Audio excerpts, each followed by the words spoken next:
Assalamualaikum warahmatullahi wabarakatuh. Selamat pagi, salam sejahtera untuk kita semua.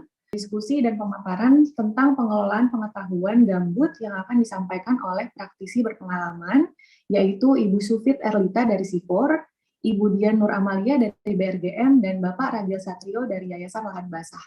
Kegiatan ini akan dipandu oleh moderator dari tim gambut kita, yaitu Ibu Sri Lestari. Kepada Ibu Sri Lestari, saya persilakan untuk membantu kegiatan ini. Baik, terima kasih Mbak Raisa. Bismillahirrahmanirrahim. Assalamualaikum warahmatullahi wabarakatuh. Good morning dan selamat sehat untuk kita semua. Zoominar kita pada pagi hari ini akan mengusung tema tentang pengelolaan pengetahuan dan komunitas gambut untuk pemulihan ekosistem dan pencegahan kebakaran. Managing knowledge in peatland communities to restore and prevent fire. Pengelolaan pengetahuan atau knowledge management ini merupakan salah satu aspek yang cukup penting untuk memastikan bahwa sistem pengelolaan gambut dan pencegahan kebakaran itu bisa efektif dan tentu saja dengan melibatkan banyak sektor atau multisektoral dan tentunya multi stakeholder. Saat ini sudah ada bersama kita 3 orang praktisi pengelolaan pengetahuan di bidang gambut yang akan menjadi narasumber pada pagi hari ini. Yang pertama ada Ibu Dian Nur Amalia dari Badan Restorasi Gambut dan Mangrove BRGM. Assalamualaikum Ibu Dian. Waalaikumsalam warahmatullahi wabarakatuh. Oke, selanjutnya ada Ibu Sufit Erlita dari Center for International Research atau SIFOR. Selamat pagi Ibu Sufit. Selamat pagi Ibu, selamat pagi semua. Baik, selanjutnya ada Bapak Ragil Satrio dari Yayasan Lahan Basah. Salam sehat Pak Ragil, selamat pagi. Ya, selamat pagi, salam sehat semuanya. Terima kasih Mbak.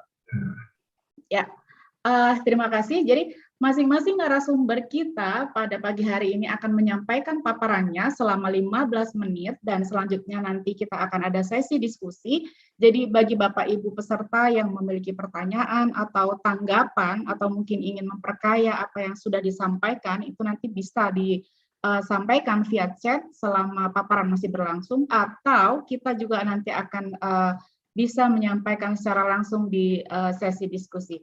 Kita akan langsung mendengarkan paparan pertama dari Ibu Dian Nur Amalia tentang pengembangan sistem data dan informasi untuk restorasi gambut Indonesia. Terima kasih. Silakan Ibu Dian. Ya, terima kasih Ibu Moderator. Suara kami sudah cukup jelas terdengar di. Ya, sudah cukup jelas Mbak. Oh ya, terima kasih. Bismillahirrahmanirrahim. Assalamualaikum warahmatullahi wabarakatuh. Waalaikumsalam warahmatullahi wabarakatuh. Yang kami hormati Ibu Kepala Pusat Standarisasi Instrumen Ketahanan Bencana dan Perubahan Iklim. Salam kenal, salam takzim Ibu, kami dari BRGM. Kemudian tentunya Bapak Ibu narasumber dari SIFOR, tadi salam kenal Ibu Sufit Erlita, kemudian dari Yayasan Lahan Basah dengan Pak Ragil Satrio, salam kenal Bapak Ibu.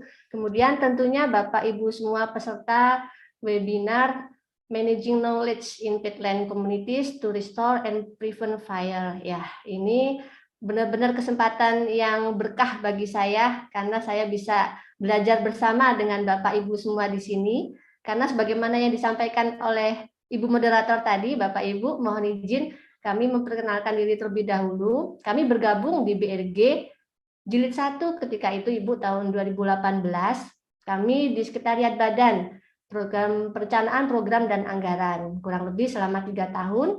Dan 2021 ini kami diberi mandat baru dari pimpinan per bulan April tahun 2021 di kelompok kerja monitoring, evaluasi, dan pengembangan data Deputi Bidang Perencanaan dan Evaluasi. Jadi saya memang masih 5 bulan belajar secara teknis terkait dengan pengembangan sistem data dan informasi yang menjadi tugas dan fungsi kami. Ya, mungkin langsung saja Ibu, Bapak Ibu semuanya, mohon izin kami share screen.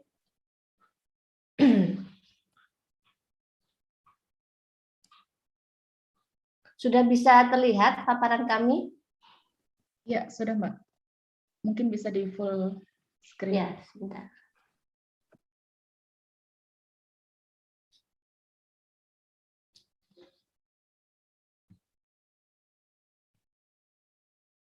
Masih belum bisa nampak full screen ya? Iya, belum. Sebentar ya. Bisa sambil jalan saja. Ya. Sebentar saya coba dulu. Kenapa tidak bisa ya? Saya coba ulangi. Bismillahirrahmanirrahim. Oh, sorry. Salah file.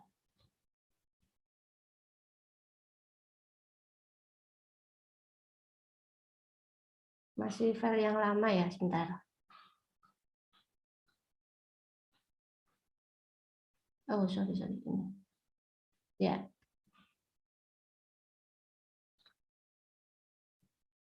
Sudah bisa muncul ya, full screen ya, Bapak Ibu ya? Ya, sudah, Mbak. Ya. Ya, Bapak Ibu, baik kami mulai pada materi yang akan kami sampaikan ini terkait dengan pengembangan sistem data dan informasi lingkup Badan Restorasi Gambut dan Mangrove. Mohon izin, nanti kami akan menyampaikan kurang lebih ada 3 outline. Yang pertama terkait dengan apa sih tugas dan fungsi dari BRGM. Kemudian yang kedua, kebijakan apa yang ada di BRGM terkait dengan pengembangan sistem data dan informasinya. Kemudian yang ketiga tentunya perangkat apa saja yang sudah dimiliki oleh BRGM dan tentunya yang akan dikembangkan ke depan dalam kegiatan restorasi gambut dan rehabilitasi mangrove.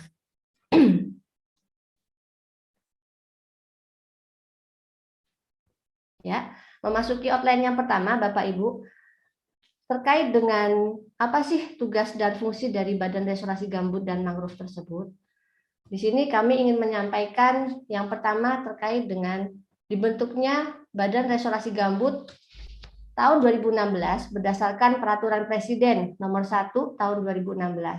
Jadi di sini kita bisa memahami apa sih latar belakang dibentuknya Badan Restorasi Gambut ketika itu. Bapak Ibu mungkin sudah sangat mengetahui ya adanya berita terjadinya kebakaran hutan yang dahsyat di tahun 2015, kurang lebih seluas 2 juta hektar di 7 provinsi yang mengalami kebakaran yang dahsyat. Nah, karena adanya kejadian kebakaran hutan yang dahsyat tersebut di tahun 2015, kemudian adanya BRG ini diharapkan bisa mempercepat pemulihan dan pengembalian fungsi hidrologis gambut secara lebih terstruktur, kemudian lebih terpadu, dan tentunya berkelanjutan. Nah, oleh karena itu dibentuklah BRG ini, Badan Restorasi Gambut, berdasarkan Peraturan Presiden Nomor 1 Tahun 2016. Jadi, berdasarkan dari latar belakang dibentuknya BRG tersebut, kami mempunyai tugas, Bapak Ibu, tugasnya adalah mengkoordinasi dan memfasilitasi kegiatan restorasi gambut pada 7 provinsi prioritas seluas 2 juta hektar. Nah, itu adalah tugas kami. Kemudian fungsinya di sini ada 9 fungsi Bapak Ibu. Yaitu fungsi yang pertama mengkoordinasikan terkait dengan kebijakan, kemudian yang kedua tentunya dimulai dari perencanaan, kami menyusun perencanaan, melakukan evaluasinya juga dan kerjasama, dan perencanaan ini juga tentunya diawali dari kegiatan pemetaan seperti itu. Di nomor 3 ini ya Bapak Ibu bisa melihat ada mapping, kemudian setelah dilakukan inventarisasi dan pemetaan dilanjutkan dengan kegiatan penetapan fungsinya seperti itu. Kemudian setelah perencanaan selesai tentunya dilakukan kegiatan lanjutan yaitu pelaksanaan, actionnya. Actionnya di sini nanti akan kami jelaskan lebih detail terkait dengan Bapak Ibu mungkin familiar dengan sebutan 3R seperti itu ya. Nanti akan kami jelaskan lebih detail. Kemudian selain kegiatan 3R, kami juga melakukan kegiatan di tingkat tapak dengan pembentukan Desa Peduli Gambut yang saat ini menjadi Desa Mandiri Peduli Gambut untuk memastikan intinya keberlanjutan dari kegiatan fisik yang sudah kita lakukan di tingkat tapak. Selain itu, BRG ketika itu dibentuk untuk melakukan juga kegiatan supervisi di lahan konsesi dan tentunya juga untuk pelaksanaan tugas yang lain. Nah, itu Bapak Ibu tadi terkait dengan tugas Badan Restorasi Gambut dan Mangrove, Badan Restorasi Gambut, mohon maaf. Ya, next.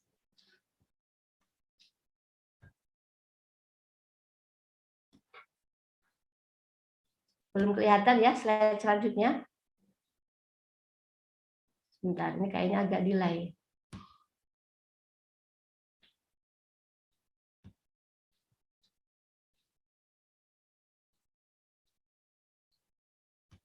Belum tampak ya, Mbak moderator?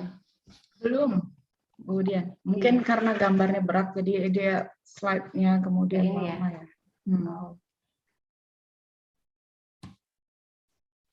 Ya. Apa mungkin bisa dibantu panitia saja ya, Mbak ya? Ini kok saya susah banget. Ya. Saya stop share dulu aja ya. Iya, silakan. Mas Iqbal mungkin bisa dibantu? Saya bantu share screen ya, Mbak Budian. Iya, mohon maaf tadi kok saya agak delay lama. Sudah terlihat? Sudah. Ya, sudah. Silakan di full screen, Mas Iqbal. Mungkin langsung ke screen yang tadi. Slide yang selanjutnya tadi, untuk back dulu, Mas Iqbal. Nah, tadi setelah Perpres 1 tahun 2016 tentang BRG, Bapak Ibu, ini BRG ini berakhir di tahun 2020, karena jangka waktunya hanya 5 tahun, dari tahun 2016 sampai dengan 2020. Selanjutnya, pada bulan Desember tahun 2020, next slide Mas Iqbal, terbitlah Perpres 120 tahun 2020 tentang Badan Restorasi Gambut dan Mangrove. Next Mas Iqbal. Nah, ini Bapak Ibu, apa bedanya BRG Jilid 1 dengan BRGM sekarang?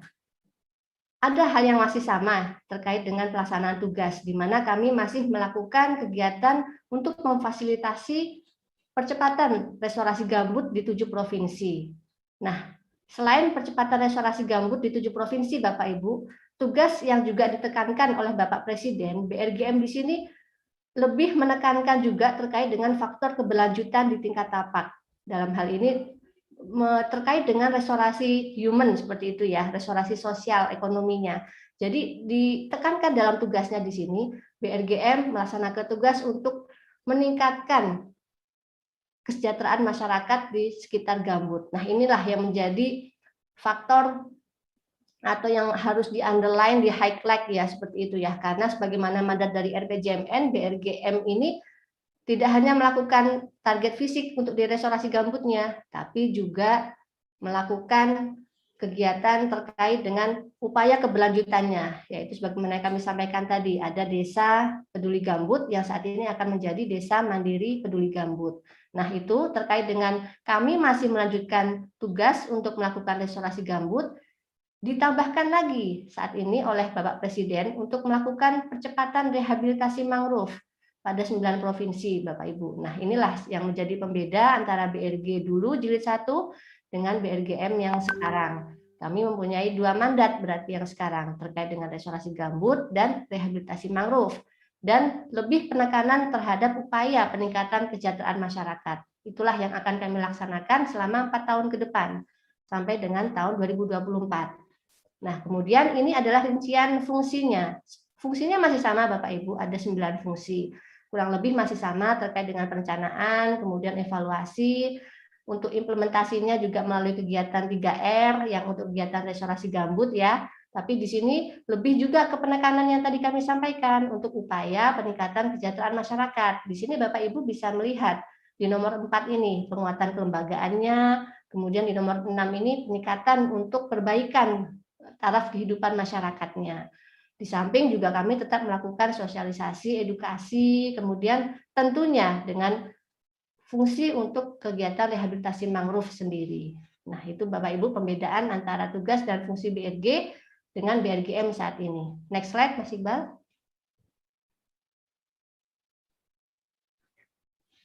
Nah, ini adalah infografis terkait dengan wilayah kerja dari BRGM saat ini, Bapak Ibu.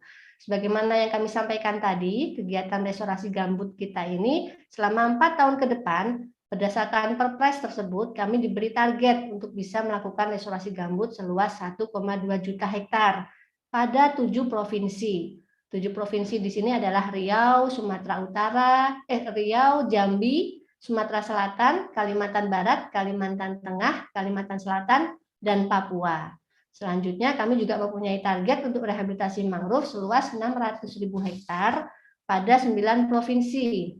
9 provinsi di sini ada Riau, Kepulauan Riau, Sumatera Utara, kemudian Bangka Belitung, Kalimantan Barat, Kalimantan Timur, Kalimantan Utara, Papua, dan Papua Barat. Dari 7 dan 9 provinsi ini, ada 3 provinsi yang mempunyai 2 target tersebut, yaitu Provinsi Riau, Kalimantan Barat, dan Papua. Ini infografis ya Bapak Ibu ya, terkait dengan wilayah kerja BRGM selama 4 tahun ke depan dengan targetnya. Next slide Mas Iqbal. Nah, selanjutnya Bapak Ibu, ini hal yang mendasar yang untuk kita ketahui bersama, bahwa kegiatan restorasi gambut ini berpedoman pada PP 71 tahun 2014, Jungto PP 57 tahun 2016, tentang perlindungan dan pengelolaan ekosistem gambut. Ini yang menjadi dasar kami dalam melakukan kegiatan restorasi gambut. Dimulai dari kegiatan inventarisasi, pemetaan ya yang ditetapkan oleh Ibu Menteri, kemudian penetapan fungsi juga oleh Ibu Menteri, kemudian disusunlah rencana induk, rencana makronya, yaitu rencana perlindungan dan pengelolaan ekosistem gambut. Yang saat ini sudah terbit RPPEG ya, singkatannya RPPEG nasional sudah terbit tahun 2020, dan saat ini kami sedang berproses menyusun RPPEG tingkat provinsi, kabupaten, dan kota. Nah, kemudian dalam RPPEG itu Bapak Ibu, nanti dia harus mengakomodir nih, ada 3 ya di sini yang bisa dilihat. Ada pemanfaatan, kemudian ada pengendalian, dan ada pemeliharaan. Manfaatan untuk di fungsi lindung, di fungsi budidaya, kemudian pengendalian ini ada upaya pencegahan, ada upaya penanggulangan, ada upaya pemulihan. Nah, di sini Bapak Ibu bisa melihat ya yang kami beri garis merah. Restorasi gambut di sini yang sedang, bukan yang sedang ya, restorasi gambut yang menjadi tugas dan fungsi kami ini Bapak Ibu, jika melihat dari bagan ini adalah 1/17 dari perlindungan dan pengelolaan ekosistem gambut. Jadi kami ini melaksanakan tugas 1/17 dari keseluruhan yang seharusnya dilakukan dalam kebijakan perlindungan dan pengelolaan ekosistem gambut. Dari sini juga Bapak Ibu bisa melihat nih, pemadaman kebakaran ini sebenarnya masuk di mana sih?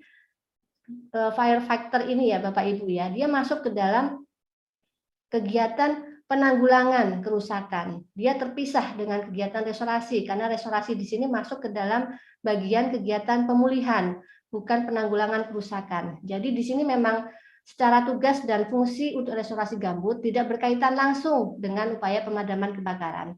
Tapi BRGM aware terhadap upaya pencegahan kebakaran. Kami ada kegiatan operasi pembasahan, kemudian operasi pembasahan secara rutin ya dilakukan. Kemudian operasi untuk yang ketika terjadi insidentil kebakaran kami juga lakukan itu. Jadi prinsipnya BRGM di sini tetap aware terhadap upaya pencegahan kebakaran. Next slide, Mas Iqbal. Nah, kita memasuki inti. Tadi setelah kita memahami konsep secara garis besar terkait dengan pelindungan dan pengelolaan ekosistem gambut, apa sih yang sudah dilakukan BRG Jilid 1 dan BRGM ini nanti ke depan? Kami melakukan kegiatan restorasi gambut dengan pendekatan 3R Bapak Ibu, yaitu R yang pertama adalah rewetting. Rewetting ini adalah pembasahan melalui kegiatan kami membangun sumur bor, sekat kanal, seperti itu, yang jumlahnya saat ini sudah ada 20 ribuan unit yang tersebar di 7 provinsi. Kemudian kami melakukan kegiatan R2, yaitu revegetasi, dengan melakukan kegiatan penanaman ya, seperti itu, suksesi alami, penanaman, rehabilitasi seperti itu. Kemudian R yang ketiga ini revitalisasi. Kami memberikan bantuan kepada masyarakat untuk peningkatan kesejahteraan mereka, peningkatan dari partisipasi mereka sampai dengan intinya ke kelembagaannya seperti itu. Ya, 3R ini yang dikenal Bapak Ibu oleh publik untuk kegiatan yang dilakukan oleh BRG yang sekarang menjadi BRGM. Next slide Mas Iqbal. Selain kegiatan 3R tadi Bapak Ibu, yang kegiatan fisik ya tentunya dengan melakukan kegiatan membangun sumur bor, sekat kanal, kemudian menanam dan memberikan bantuan kepada masyarakat, kami di sini harus memastikan keberlanjutan dari kegiatan kami ini nanti kalau BRG udah bubar nih gimana nih gitu kan. Nah, di sini kami akan memastikan keberlanjutannya dengan pendekatan di tingkat tapak, yaitu membentuk desa peduli gambut. Nah, ini kami sampai dengan 2020, Bapak Ibu sudah membentuk desa peduli gambut ini kurang lebih sebanyak 640 desa yang tersebar di 7 provinsi. Ya, next slide. Maaf Mbak Dian, mungkin bisa dipersingkat. Oh iya, siap-siap Mbak. Ya. Nah, ini selanjutnya, apa sih outline yang kedua, kebijakan terkait dengan pengembangan sistem data dan informasi di BRGM ini? Next.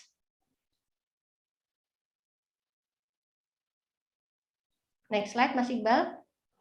Ya, kami jadi Bapak Ibu dalam melakukan pengembangan sistem data dan informasi ini berpedoman pada Peraturan Kepala Badan Nomor 13 Tahun 2021 tentang data dan informasi geospasial, di mana di sini kami di kelompok kerja monitoring, evaluasi dan pengembangan data bertanggung jawab terhadap kegiatan menyebarluaskan data dan informasi geospasial yang kami dapatkan data-data itu nanti dari para penanggung jawab data, yaitu kelompok kerja lingkup BRGM. Jadi kami di sini ya nanti yang intinya berinteraksi dengan Bapak Ibu semua ketika mengajukan permohonan data dan informasi apapun, baik geospasial ataupun non spasial, seperti itu. Next slide. Nah, ini hanya informasi terkait dengan rincian-rincian data. Barangkali Bapak Ibu nanti akan meminta data terkait dengan geospasial ataupun non spasial, nanti bisa melihat dari Peraturan Kepala Badan Restorasi Gambut dan Mangrove ini, intinya mulai dari perencanaan, dokumen-dokumennya, kemudian pelaksanaan 3R tadi, DPG, DMPM, dan sampai dengan deputi terkait dengan pemberdayaan masyarakat untuk kegiatan rehabilitasi mangrove, semua ada penanggung jawab datanya. Nanti minta datanya kepada kami ya Bapak Ibu, selaku unit pengelola yang menyebarluaskan data dan informasi tersebut. Next slide.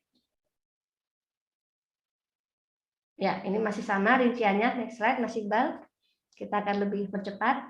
Nah, ini adalah bagian dari pengelolaan sistem data dan informasi yang sedang kami kembangkan, Bapak Ibu. Jadi, kami akan membentuk tim untuk penyelenggara sistem data dan informasi tadi, yang kami sampaikan ya. Tadi ada tim untuk pengelola data dan tim penanggung jawab data. Kemudian kami di sini ada back-end atau bank data, yang kami namakan sistem informasi Badan Restorasi Gambut dan Mangrove. Dia di sini akan mengcollecting semua data dari masing-masing unit kerja, kemudian akan kami integrasikan dengan semua aplikasi sistem yang ada di masing-masing unit kerja.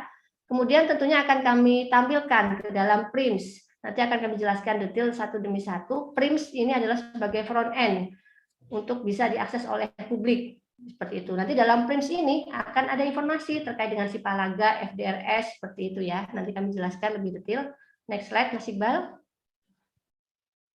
Nah, ini kita mulai memasuki outline yang pendetilan dari perangkat tersebut. Next slide. Nah, ini SIM BRGM tadi yang kami sampaikan Bapak Ibu, ini sebagai bank data atau back-end. Ini sedang kami kembangkan saat ini. Intinya semua data dan informasi dari masing-masing penanggung jawab data tersebut akan kami collect ke dalam sistem ini yang kami namakan SIM BRGM. Next slide. Nah, selanjutnya SIM BRGM ini akan mengintegrasikan tadi semua aplikasi sistem yang ada di unit kerja. Salah satunya SISFO. SISFO ini singkatan dari Sistem Informasi Bapak Ibu. Dia di sini adalah aplikasi mobile berbasis Android. Dia bisa digunakan tanpa internet di lapangan. Jadi aplikasi ini dipakai oleh para petugas di lapangan yang memelihara sumur dan sekat yang jumlahnya ribuan unit tadi Bapak Ibu, yang melaporkan secara real time ke dalam server kami untuk memastikan keberadaan dan keberfungsian dari semua infrastruktur yang sudah kami intervensi tersebut. Next slide. Nah, aplikasi ini yang dipakai oleh para petugas tadi ya Bapak Ibu ya, yang kami sampaikan, ini tampilan dari server yang dilaporkan oleh para petugas tersebut. Jadi mereka sedang melakukan aktivitas untuk melakukan pemeliharaan, perbaikan, seperti itu bisa kita lihat semua secara real time dalam server ini. Ini kegiatan untuk yang sumur bor ya Bapak Ibu. Next slide. Nah, ini lampirannya detail intinya, secara real time bisa disampaikan melalui aplikasi SISFO tadi yang masuk ke dalam server. Ini untuk kegiatan pemeliharaan sekat kanal. Sangat detail sekali, mulai dari nama kegiatan, pelaksananya siapa, bagaimana kondisinya, dan dokumentasinya lengkap semuanya. Next slide. Nah, selanjutnya tadi di dalam SISFO, di dalam PRIMS yang sebagai front end kami tadi Bapak Ibu ya, ada informasi terkait dengan Sipalaga. Sipalaga itu apa sih? Sistem pemantauan lahan air gambut. Di situ mendapatkan data secara real time dari alat pemantau tinggi muka air. Nah, di sini Bapak Ibu bisa melihat ya, petugas kami sedang melakukan pemeliharaan APTMA. APTMA ini dia ada 3 data yang disampaikan ke dalam server, yaitu curah hujan, kelembaban tanah, dan tinggi muka air tanah. Ini juga secara real time, dia terkirim dalam server di Sipalaga. Next slide. 2 menit lagi, Mbak Dian. Yap. Nah, ini Bapak Ibu sebarannya ada 153 unit APTMA di 7 provinsi. Next slide. Nah, ini Bapak Ibu bisa mengakses ya Sipalaga di sipalaga.brg.go.id, di mana di sini kami akan menyajikan data terkait dengan kelembapan tanah, curah hujan, dan tinggi muka air. Kita bisa juga lihat di sini yang merah-merah ini berarti artinya dia sudah rawan, kemudian yang orange ini sedikit rawan, dan yang hijau ini masih aman. Ini bisa diakses intinya ya dalam sipalaga.brg.go.id. Next slide. Nah, ini sudah mendekati akhir ini, Mbak moderator. Jadi secara prinsip semua informasi yang terkait dengan restorasi gambut tersebut Bapak Ibu bisa diakses ke dalam prims.brg.go.id. Sipalaga tadi masuk dalam sistem ini. Ini juga nanti ada FDRS juga. Jadi semua kegiatan terkait dengan restorasi gambut saat ini sudah bisa diakses dalam website ini, dan akan kami kembangkan karena adanya kegiatan mandat untuk yang rehabilitasi mangrove ya. Ini belum kami masukkan ke dalam prims seperti itu. Next slide. Nah, ini informasi juga dalam PRIMS, Bapak Ibu bisa melihat ada FDRS, Fire Danger Rating System. Intinya kita bisa memprediksi dalam 3 hari ke depan itu di mana saja sih terjadi potensi kerawanan kebakaran. Di sini bisa dilihat yang warna merah ini sudah sangat ekstrim, warna orange bahaya, warna kuning waspada, warna hijau masih aman. Ini kita bekerjasama dengan BIG, dengan BMKG, BPPT, LAPAN, LIPI, dan sebagainya. Next.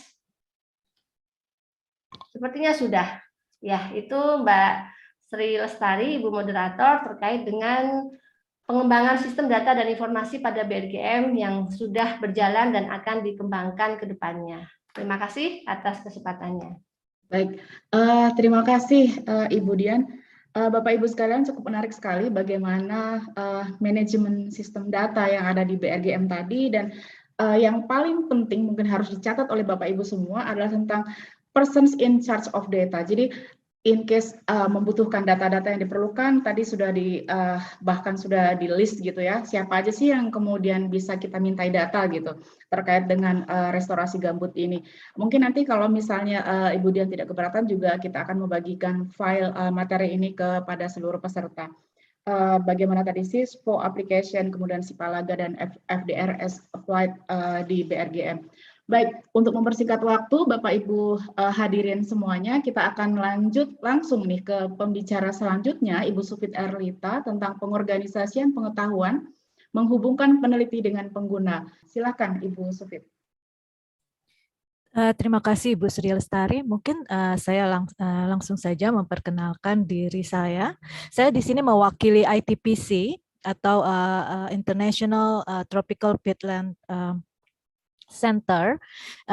ITPC sendiri keberadaannya ditujukan untuk memastikan pembuat kebijakan, praktisi data, serta masyarakat memiliki akses informasi dan analisis yang kredibel dan sah dari berbagai player yang bergerak di bidang peatland. Baik. Kami membangun apa yang dinamakan sebagai ITPC Knowledge Platform, yang bertujuan untuk sebagai a go-to place untuk informasi yang terkait dengan peatland, dan juga menyediakan space bagi user untuk selain browsing, searching, dan juga contribute beberapa knowledge product di platform itu sendiri. Si knowledge platform ini menghosting 2 jenis user. Yang pertama adalah si knowledge user itu sendiri, baik itu peneliti, akademisi, policy maker, atau bahkan siapapun mereka yang kami sebut sebagai player di dalam peatland industry. Selain user, kami juga hosting provider, knowledge provider.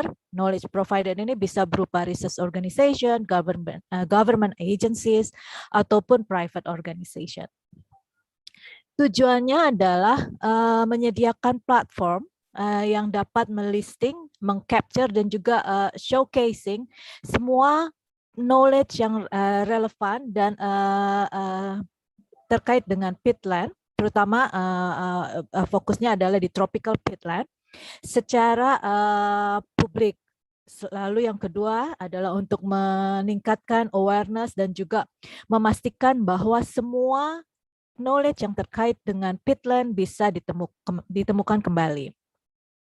Dengan upaya menyediakan akses untuk dapat menemukan kembali semua informasi terkait peatland, kami berharapkan bahwa secondary use dari semua knowledge tersebut bisa terlaksana dan sehingga bisa melahirkan ilmu baru atau pengetahuan baru bagi para kolega-kolega yang bergerak di bidang peatland. Saat ini arsitekturnya ada dua. Yang pertama adalah knowledge repository.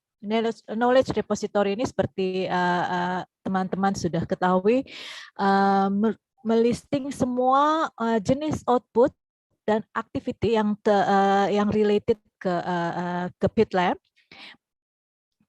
Cakupannya adalah berupa publikasi, dataset, audio, video, foto, presentasi, blog news, dan juga projects yang related ke peatlands. Komponen kedua adalah expert directory. Expert directory di sini merupakan expert database yang menyediakan profil dari semua expert dan tersambung ke pekerjaan mereka yang bisa diakses secara online. Expertise dikelompokkan per subjek dan per sub-subjek. Fungsinya hampir sama dengan LinkedIn, tetapi dia dalam spesifik subjek. Kalau LinkedIn semua profesional ada di sana, tapi kalau expert database yang ada di peatland itu hanya fokus ke peatland. Dan kami berharap bahwa si expert directory ini bisa menjadi tools untuk reach out ke expert yang ada di dalam bidang peatland. Saat ini knowledge platformnya sendiri masih bersifat statik, hanya berfungsi sebagai metadata harvester. Current feature yang ada sekarang lebih kepada untuk output discovery, expert funding, dan network analysis. Kedepannya kami harapkan bahwa platform ini jauh lebih dinamis.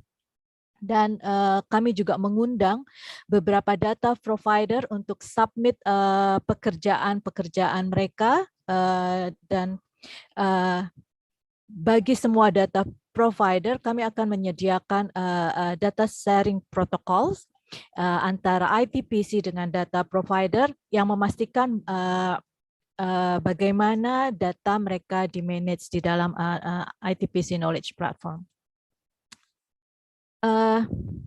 Di sini saya sajikan relationship atau entity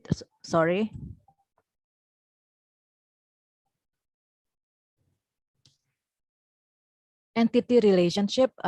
Ada 11 tipe dari aset ataupun konten di dalam platform. Ada publikasi dan dataset. Di sini saya katakanlah jika satu publikasi sebagai aset memiliki koneksi ke author-nya, maka si author-nya akan direpresentasikan di ITPC sebagai 4 komponen, yaitu sebagai publisher, sebagai expert, dan juga sebagai partner. Partner ini bisa berupa kolaborator, funder, dan project. Si aset ini juga keempat komponen ini juga relate ke 11 aset type, yaitu si author bisa relate ke publikasi, dataset, video, dan seterusnya, sampai ke event yang diikuti oleh si author ini. Kami berusaha membuat keterkaitan antara author ataupun si expert dengan tiap-tiap aset yang ada. Saat ini di expert directory yang telah kami bangun memuat 4 komponen, yaitu skill, profile, works, dan visualization network. Lalu saat ini ada 1.500 author yang listed di directory. Jika Bapak Ibu lihat, ada beberapa yang fotonya dilampiri oleh foto, sementara ada beberapa yang tidak. Kenapa? Karena kami harus comply dengan GDPR. Jadi semua clearance dan permission yang kami dapatkan untuk menampilkan profil dari masing-masing author ini harus kami pastikan terlebih dahulu. Jika mereka setuju, maka kami akan menampilkan foto dan detail dari profil masing-masing. ITPC sangat menjunjung tinggi dari personal information. Jadi kami tidak hanya dengan GDPR, tapi kami juga comply dengan personal information dari beberapa negara. Bagaimana memanage personal atau sensitive information di website atau di platform ITPC. Expert information yang kami lakukan menggunakan Vivo saat ini. Vivo sendiri adalah open source software, merupakan ontologi software untuk merepresentasikan akademisi. Vivo sendiri sebetulnya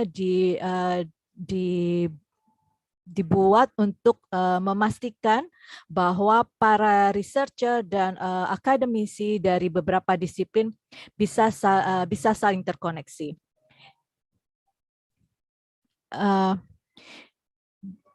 Tiap expert akan memiliki 4 ataupun 5 komponen di sini. Overview merupakan detail informasi, merupakan profile, skill, work, lalu melisting publikasi, presentasi, jika ternyata ada video dan datasets, ini juga akan ada di tab-nya masing-masing. Lalu network dan juga map of science. Di listing publikasi di sini, tiap publikasi akan memiliki informasi yang terkait dengan altmetric dan citation number. Mungkin beberapa Bapak Ibu telah tahu altmetric. Altmetric sendiri adalah alternatif matrix yang digunakan oleh para scholar untuk melihat tingkat popularitas dari satu publikasi. Jadi kalau citation melihat bagaimana satu publikasi disitir oleh scholar yang lain. Kalau altmetric adalah melihat bagaimana publikasi ini cukup populer dalam sosial media. Altmetric di sini melihat berapa banyak satu publikasi katakanlah di-tweet oleh scholar yang lain, lalu berapa banyak di likes di Facebook, berapa banyak dia di-save di bibliographic management saat ini hanya menggunakan Mendeley, lalu juga berapa banyak dia disitir di dalam news atau di dalam blog. Untuk network graph di tiap profile di sini memvisualisasikan relationship dari tiap author dengan expert yang lain. Thickness menggambarkan seberapa besar atau berapa banyak jumlah dari join publikasi atau join grant.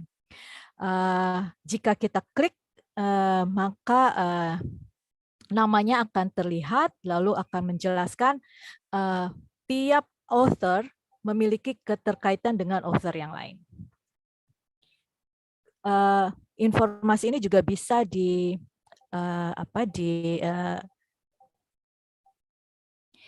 print dan di download sebagai CSV file. Lalu selain itu juga ada Map of Science. Map of Science di sini sendiri merupakan representasi dari research area dari setiap profile. Jika Bapak Ibu lihat di sini ada beberapa bubbles di tiap map yang mengindikasikan berapa jumlah dan berapa besaran dari tiap informasi dan area. Mungkin saya akan coba share terkait dengan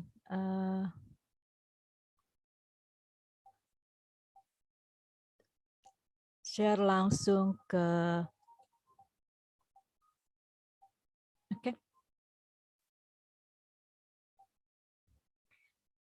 share langsung ke websitenya. Di sini ITPC bisa Bapak Ibu lihat. PIT Knowledge di sini mendaftar publikasi, dataset, presentasi, podcast, dan video. Jika Ibu klik dataset, maka Bapak Ibu akan melihat result dari berapa banyak dataset yang ada. Jika Ibu klik, maka ini akan langsung ke dataset yang terkait. Lalu di sini tiap knowledge atau tiap aset dibagi lagi menjadi subtopik, yaitu biodiversity and conservation, biophysical, climate change, conservation and restoration, dan seterusnya. Katakanlah misalnya publikasi, kita klik satu, ini akan Bapak Ibu lihat related ke publikasi yang lain juga, lalu author afiliasi, dan sebagainya. Dari expert directory, tadi saya katakan ada 1.500 expert. Jika Bapak Ibu klik satu, maka dia akan melisting profile dari setiap expert yang ada, lalu publikasi seperti ini. Jika saya klik ini, Altmetric memiliki skor 23, sementara dia sudah disitir sebanyak 13. Jika saya klik di salah satu Altmetric, dia akan memberikan informasi tentang detail popularity, seperti misalnya ada 2 blogs, ada 16 tweet, disitir oleh 13 orang, dan di save di Mendeley sebanyak 76 kali. Di sini juga bisa Bapak Ibu lihat di daerah mana saja dia di-tweet. Di Indonesia ada 7. Lalu ini ada 1 di daerah Togo. Dari sana,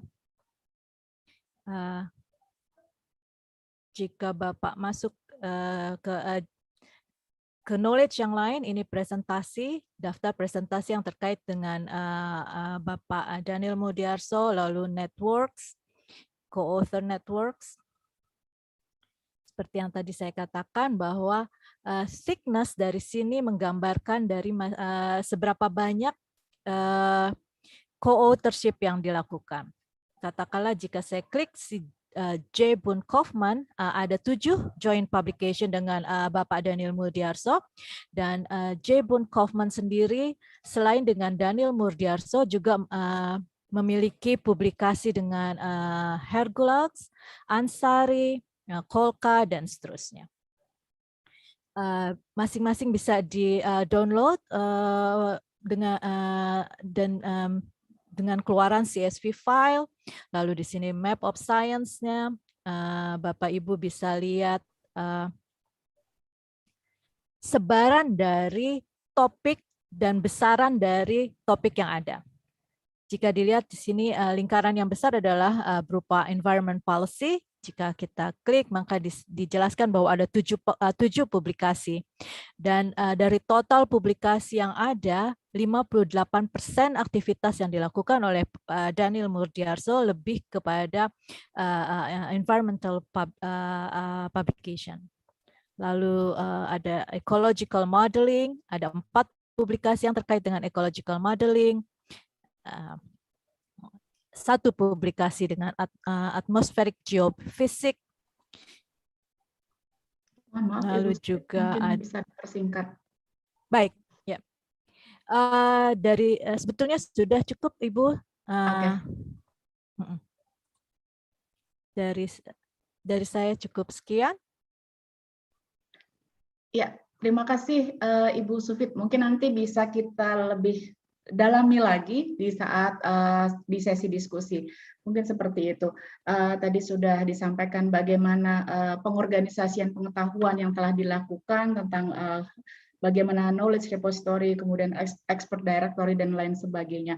Baik Bapak Ibu, selanjutnya kita akan menuju ke narasumber terakhir kita. Last but not least, Bapak Ragil Satrio. Baik, mungkin bisa langsung saja Pak Ragil, 15 menit. Baik, terima kasih Mbak. Selamat pagi semuanya. Saya langsung saja presentasikan yang sudah kami persiapkan begitu. Jadi kalau tadi sudah dibahas yang pertama lebih pada lingkup nasional begitu ya, BRGM, kemudian ITPC juga pada lingkup yang antar lembaga seperti itu, dan kami lebih ingin, bukan lebih ingin, namun diminta untuk menyampaikan pada lingkup organisasi gitu.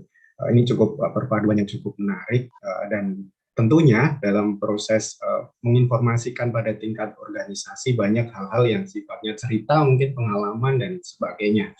Dan waktu disodori juga dengan judul integrasi informasi ini sebenarnya cukup menggelitik begitu ya, karena kalau kita bicara knowledge, ada yang sampai mengatakan bahwa informasi ini belum bisa disebut sebagai knowledge. Ada yang sampai mengatakan seperti itu. Nah, tapi kita akan lihat nanti seperti apa sebenarnya prosesnya, siklusnya, dan sebagainya dengan pengalaman-pengalaman kami. Yang pertama, kami ingin sodorkan dulu sebuah gambaran supaya mengingatkan saya sendiri juga bahwa knowledge management ini salah satu contoh paling sederhana adalah FAQ. FAQ itu salah satu bentuk knowledge management. Jadi ada suatu permasalahan tentang seseorang menanyakan, kemudian banyak yang menanyakan itu, kemudian dijawab dengan basis jawaban literatur, buku, dan sebagainya. Kemudian ada juga dijawab dengan basis pengalaman atau kemampuan. Nah, dalam konteks knowledge management, jawaban berdasarkan referensi dan sebagainya itu disebut explicit knowledge gitu. Kemudian juga ada tacit knowledge yang dijawab berdasarkan pengalaman. Nah, contohnya kami pada beberapa tahun lalu membuat booklet, semacam booklet begitu ya, tanya jawab seputar gambut di Asia Tenggara, khususnya di Indonesia. Nah, ini dikompilasi berdasarkan tadi banyaknya pertanyaan dan juga dijawab berdasarkan explicit knowledge dan tacit knowledge. Ini sebagai gambaran supaya bahwa knowledge ini ada berbagai hal yang perlu kita cermati. Kalau kita bicara lebih jauh lagi, ada pada beberapa tahun lalu Ikujiro Nonaka namanya, dari Jepang, dia mencetuskan, dia bisa dibilang seorang bapak knowledge management lah begitu ya, mencetuskan suatu konsep spiral knowledge begitu, suatu model bahwa siklus knowledge itu adalah sebuah siklus yang terus berputar dinamis, mulai dari sosialisasi, eksternalisasi, kombinasi, dan internalisasi. Mungkin sudah banyak dari kita tahu bila sudah mempelajari tentang knowledge management ini. Jadi proses-proses itu berubah dari tacit menuju tacit ke eksplisit, dan kalau misalnya diberikan contoh nanti setelah ini akan ada contohnya.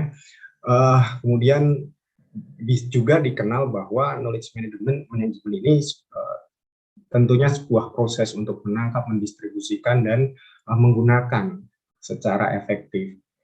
Jadi proses judul, kembali pada judul tentang integrasi, itu lebih banyak kalau yang akan dipaparkan pada proses tahap di kombinasi kalau dari presentasi ini. kemudian ini salah satu contoh sebagai untuk gambaran begitu, bahwa knowledge management itu macam-macam, dari bisa dilihat dari sisi bentuknya, keleluasannya, kemudian dari juga spesifik atau general begitu ya. Jadi ada kalau misalnya kita bicara dari sisi bentuk, ada yang deklaratif, ada yang prosedural. Seperti contoh pada bagian kanan itu gambar yang produksi kami secara konsorsium ya, oleh almarhum Mas Hasan Asqalani. Jadi di sini itu ini adalah dokumen panduan, tentunya ada dokumen juga tentang pengelolaan risiko terpadu, adalah panduannya. Jadi buku ini mengintegrasikan tentang bagaimana pengelolaan lingkungan manajemen, dalam hal ini dalam kasus-kasus yang kami angkat pada waktu itu tentunya terkait gambut dan mangrove. Kemudian mengintegrasikan hal itu dengan perubahan iklim, kemudian juga dengan pengurangan risiko bencana. Ya, jadi gambarannya sebagai tadi kembali pada siklus itu, jadi beberapa tahun lalu seorang expert, beberapa expert begitu ya, ngobrol begitu. Oh ya ternyata kok pengelolaan lingkungan itu nyambung nih dengan perubahan iklim, nyambung dengan pengurangan resiko bencana. Kemudian mereka kompilasi, oh iya kita setuju, kita ada semacam branding begitu, semacam produknya yaitu pengelolaan risiko terpadu, integrated risk management. Kemudian itu juga nanti dijadikan sebuah produk menjadi sebuah dokumen seperti ini, dan ini terus berkembang. Ini diaplikasikan di beberapa kegiatan kami, dilakukan oleh granty juga masyarakat gitu, untuk supaya terus pengelolaan pengetahuan ini dapat berjalan. Kalau dari sisi internal kami itu ada beberapa channel begitu ya, kami bilang yang bisa diterapkan, bukan bisa diterapkan, yang sudah diterapkan dalam proses transfer atau sharing knowledge ini. Jadi ada macam-macam, mulai dari website, dan newspaper, sosial media dan konten strategi, desain dan branding gitu. Jadi ini produk-produknya, jadi apa bentuk-bentuknya yang sudah dilakukan. Seperti contohnya misalnya website beberapa tahun lalu, meskipun sekarang sepertinya perlu diperbaiki atau diperbarui lagi, itu ada namanya wetland database, yang itu disusun berdasarkan informasi-informasi tentang lahan basah di seluruh Indonesia dan dapat diakses publik, termasuk dari sisi biodiversity-nya dan sebagainya. Kemudian juga ada misalnya dari sisi konten strategi begitu, atau medianya, itu ada, kita laksanakan berbagai macam webinar, ini juga semacam bagian dari knowledge management. Kemudian juga penggunaan influencer, expert voice dan sebagainya. Kemudian ini yang pada saat ini cukup menjadi banyak perhatian, yaitu karena era 4.0 begitulah, disampaikan tentang sosial media. Nah ini itu pun perlu dikelola gitu. Perlu dikelola dalam arti kita menentukan mau topik apa, postingannya apa, kemudian kita lihat analisis dari capaian kinerja postingan masing-masing atau secara keseluruhan, kemudian juga dilihat target audiensnya sudah tepat atau belum dan sebagainya. Jadi itu juga menjadi bagian dari knowledge management yang kami lakukan, termasuk juga tentunya branding. Ini kalau misalnya kami sudah 30 tahun di sekitar 30 tahun di Indonesia. Dulu kalau Bapak Ibu tahu, logo kami ada semacam rumput begitu ya. Sekarang berubah menjadi gambar semacam produk kecantikan begitu. Guyonannya begitu ya. Namun itu sebenarnya branding, salah satu bentuk branding, bahwa seperti yang gambar melengkung muka begitu ya, itu memiliki berbagai arti. Dari dulunya kami fokus pada mulai dari tingkat spesies yang awalnya adalah burung air, begitu ya, kemudian berkembang pada habitat, ekosistem dan masyarakat. Nah, ini berkembang breeding itu menjadi penting juga. Nah, hal yang lain yang bisa kami sampaikan ada dari sisi eksternal. Kalau tadi itu artinya dapat diakses oleh kami memiliki repositori seperti halnya tadi disampaikan tentang repository knowledge. Nah, kalau ini tapi lebih pada internal. Jadi ada memang bagian khusus dari kami, Knowledge Management Officer ini mengompilasi informasi-informasi kegiatan yang dilakukan, publikasi semuanya dalam satu database repository, dan pada akhirnya pada periode tertentu informasi itu disajikan, setelah ditabulasi disajikan jadi sebuah grafik, dan itu menjadi untuk bagian dari perencanaan atau evaluasi. Oh, ini misalnya sekarang lebih banyak trennya digital, webinar dan sebagainya. Oh, sekarang kunjungan perpustakaannya seperti itu menjadi perhatian dalam tingkat organisasi. Kemudian juga ada knowledge exchange. Misalnya kami juga lakukan diskusi-diskusi internal tentang topik-topik yang hangat begitu.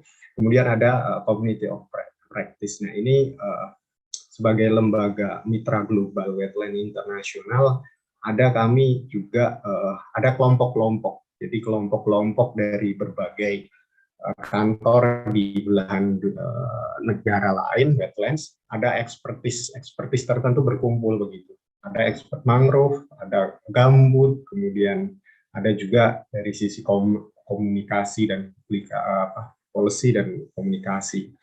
Nah, hal seperti itu sebenarnya merupakan bagian dari knowledge management. Ini menarik, meskipun bukan dipaksakan. Sebenarnya masalah ini yang saya angkat adalah Asian Waterbird Census burung air Asia. Jadi kenapa ini nyangkut? Memang terkesan dipaksakan, namun sebenarnya tidak, karena burung air ini sebagai salah satu indikator kesehatan lingkungan lahan basah, di mana itu termasuk gambut.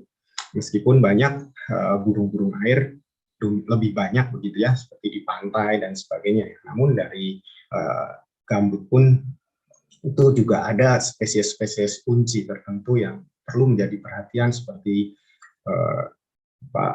Metokrimba dan sebagainya. Nah, dan yang diangkat adalah bagaimana kami juga mengarus utamakan terkait dengan citizen science. Jadi jadi citizen science ini lebih dalam konteks melibatkan publik dalam suatu riset ilmiah.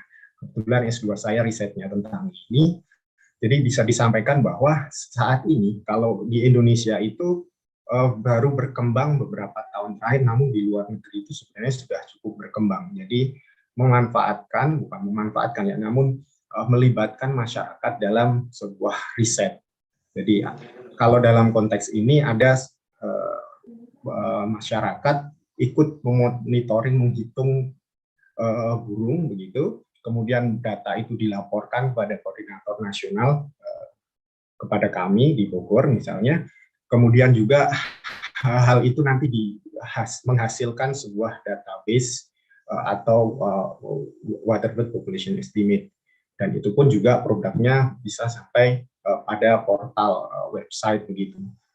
Nah, ini dalam konteks aplikasinya bahkan sampai sebagai pertimbangan, misalnya ada lokasi penting bagi burung, atau yang dalam hal ini juga habitatnya dianggap penting, itu sebagai threshold atau batas. Misalnya di situ ada spesies burung air jumlahnya 1%, itu bisa menjadi ditetapkan dalam kriteria Ramsar misalnya, seperti itu ya, atau 20.000 individu. Pendekatan citizen science ini juga diterapkan karena di Irlandia itu ada meskipun taraf program kegiatan ya, itu ada namanya CARE. Jadi di situ adalah kegiatan kompilasi, ada satu semacam peran nasional koordinatornya itu untuk menerima data-data tentang monitoring, pengukuran dan sebagainya, khususnya dalam konteks pengurangan emisi di gambut. Nah, ini pun sebenarnya meskipun di konteks Indonesia mungkin masih sebatas ide, namun saya rasa ini perkembangan pengetahuan yang perlu kita ketahui bersama. Contoh lagi, kami ada dalam konteks Fitland, begitu beberapa tahun lalu ada sisi FPI, kami menghasilkan berbagai produk yang tentunya dalam proses-proses itu diambil atau dari pengalaman di lapangan kemudian dibukukan dan sebagainya. Nah, ini produk yang dilaksanakan. Nah, ini juga dari konteks organisasi dalam pemberdayaan masyarakat, di mana banyak kegiatan-kegiatan gambut ini juga melibatkan masyarakat dalam konteks organisasi. Nah, kalau kami ada namanya mekanisme biorights gitu ya. Jadi intinya adalah semacam pinjaman bersyarat, di mana ada indikator keberhasilannya. Bila mencapai keberhasilan tertentu, itu bisa dana pinjaman itu berubah menjadi hibah. Dalam konteks knowledge management pada organisasi, ini kami lakukan pada tingkat tapak. Sebagai contoh ini, ketika pada taraf masyarakat, kami mensyaratkan salah satu kriteria penilaiannya adalah pengelolaan organisasi. Jadi penilaian organisasinya yaitu menulis, mencatat apa-apa yang sudah dilakukan. Ada prosesnya juga dari sekolah lapang. Jadi kemudian juga ada proses dalam gambut ini di Tapanuli Selatan, kita juga melakukan training of trainer. Nah, ini proses-proses di tingkat tapak dan pantas menjadi benar mungkin adalah bahwa kita mungkin tahu lebih banyak daripada yang kita tulis, gitu, kita sampaikan, karena tadi ada tekstit, ada explicit knowledge. Nah, pengetahuan penguatan dari masyarakat itu sepertinya juga banyak, namun mungkin belum tertulis dan sebagainya. Termasuk ini juga pengalaman kami di kegiatan gambut di Tapanuli Selatan. Kita melihat membuat desain isyarat bahaya karhutla, itu juga konsepnya sederhana yang bisa diterapkan oleh masyarakat. Oh, ini Pak harusnya seperti ini. Oh, ini bisa begini begitu. Nah, ini dalam taraf seperti itu. Nah, kalau kita tahu ini mungkin penutupnya dari kami. Jadi ada kalau kita bilang knowledge itu ya 1 menit lagi mungkin Mas Ragi. Gunung es. Ya, baik.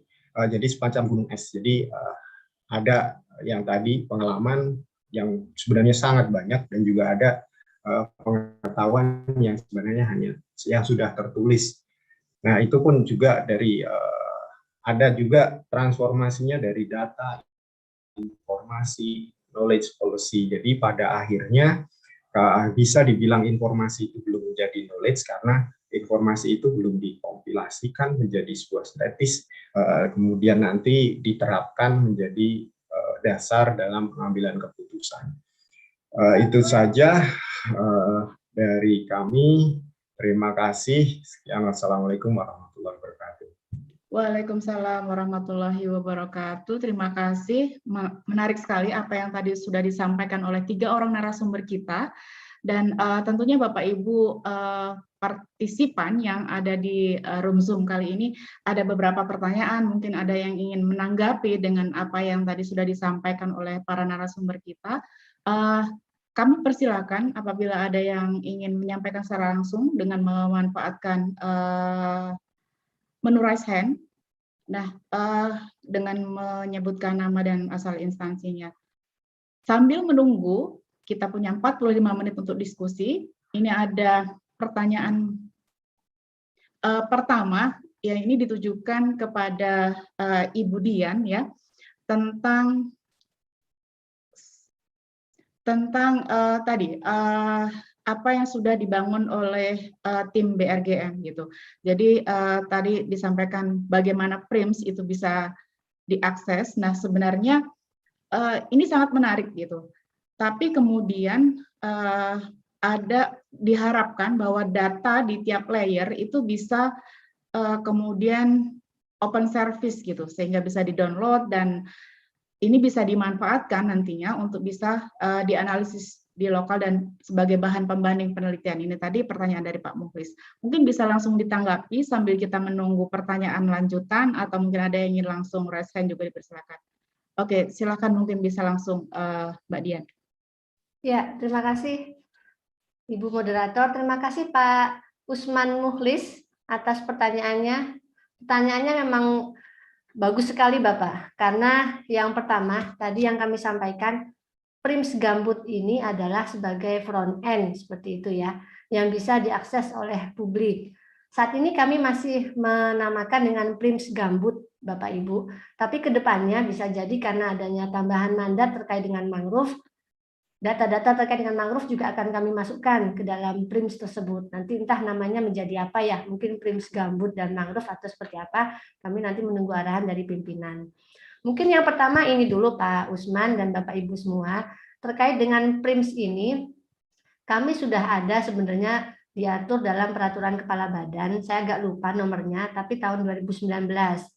Jadi intinya dalam PRIMS Gambut tersebut, di Perkaba tersebut sudah dijelaskan data-data informasi apa saja yang disampaikan seperti itu, kemudian kewenangan untuk aksesnya, akses yang terbatas, kemudian terbuka seperti itu ya, sampai dengan tertutup. Itu untuk data-data dan informasi apa saja dan siapa saja yang berwenang untuk melakukan akses secara terbatas, tertutup, dan terbuka tersebut. Itu semua ada dalam peraturan kepala badan kami tahun 2019. Dan ini tentunya Pak Usman, Bapak Ibu semua akan direvisi karena adanya kebijakan terkait dengan ini ya, keterbukaan informasi publik seperti itu, kemudian kebijakan satu peta, kebijakan satu data Indonesia. Nah, ini kan kebijakan-kebijakan baru semua ini Bapak Ibu. Jadi tentunya kami memang masih dalam proses untuk merevisi Perkaba tersebut. Nah, ini terkait dengan data-data yang ada dalam PRIMS ini, Pak Usman, Bapak Ibu semua. Kami ini BRG dan sekarang menjadi BRGM sebenarnya bukan sebagai wali data, Bu Moderator. Kami ini hanya sebagai apa ya bahasanya itu mungkin produsen seperti itu, menyampaikan data, karena wali data ini sudah diatur dalam keputusan dari ini ya, kalau yang terkait dengan data spasial kan berdasarkan keputusan dari kepala BIG seperti itu. Nah, data-data terkait dengan kegiatan restorasi gambut dan rehabilitasi mangrove ini sekali lagi kami tidak diberi mandat sebagai wali data yang bisa menyebarluaskan data tersebut. Jadi kami saat ini berkoordinasi dengan kementerian-kementerian lembaga terkait sebagai wali data. Nah, dalam hal ini misalnya di Kementerian LHK ya, Kementerian LHK ini sebagai wali data terkait dengan tadi untuk yang apa fungsi ekosistem gambut, kemudian terkait dengan tutupan lahan seperti itu, dan ini kan tentunya menjadi data-data dasar yang nanti akan kami analisis lebih lanjut. Nah, terkait dengan koordinasi kami dengan kementerian lembaga terkait, ini tidak dengan hanya KLHK ya Bapak Ibu ya, kami juga berkoordinasi dengan Kementerian Kelautan Perikanan seperti itu, kemudian dengan Kementerian Pertanian juga, dengan PUPR. Jadi intinya justru beliau-beliau lah sebagai wali data yang kami harus meminta atau mengikuti prosedur security agreement seperti itu ya, keamanan kerjasama dalam nanti mekanisme sharing bagi pakai datanya. Ini sedang kami tempuh, Ibu Moderator, kami berkoordinasi kemarin dengan lintas KL tersebut, dikoordinir oleh ini ya, Bappenas seperti itu sebagai leading sektornya Forum Satu Data Indonesia. Jadi BRGM di sini maupun kementerian lembaga terkait akan bisa sharing bagi pakai data ketika sudah memenuhi kaidah-kaidah dalam sistem atau kebijakan bagi pakai data. Jadi Pak Usman jangan khawatir Bapak Ibu semua, memang PRIMS Gambut ini nantinya akan, bukan nantinya, saat ini sudah bisa diakses oleh publik, tapi kami harus memenuhi dulu ketentuan terkait dengan tadi adanya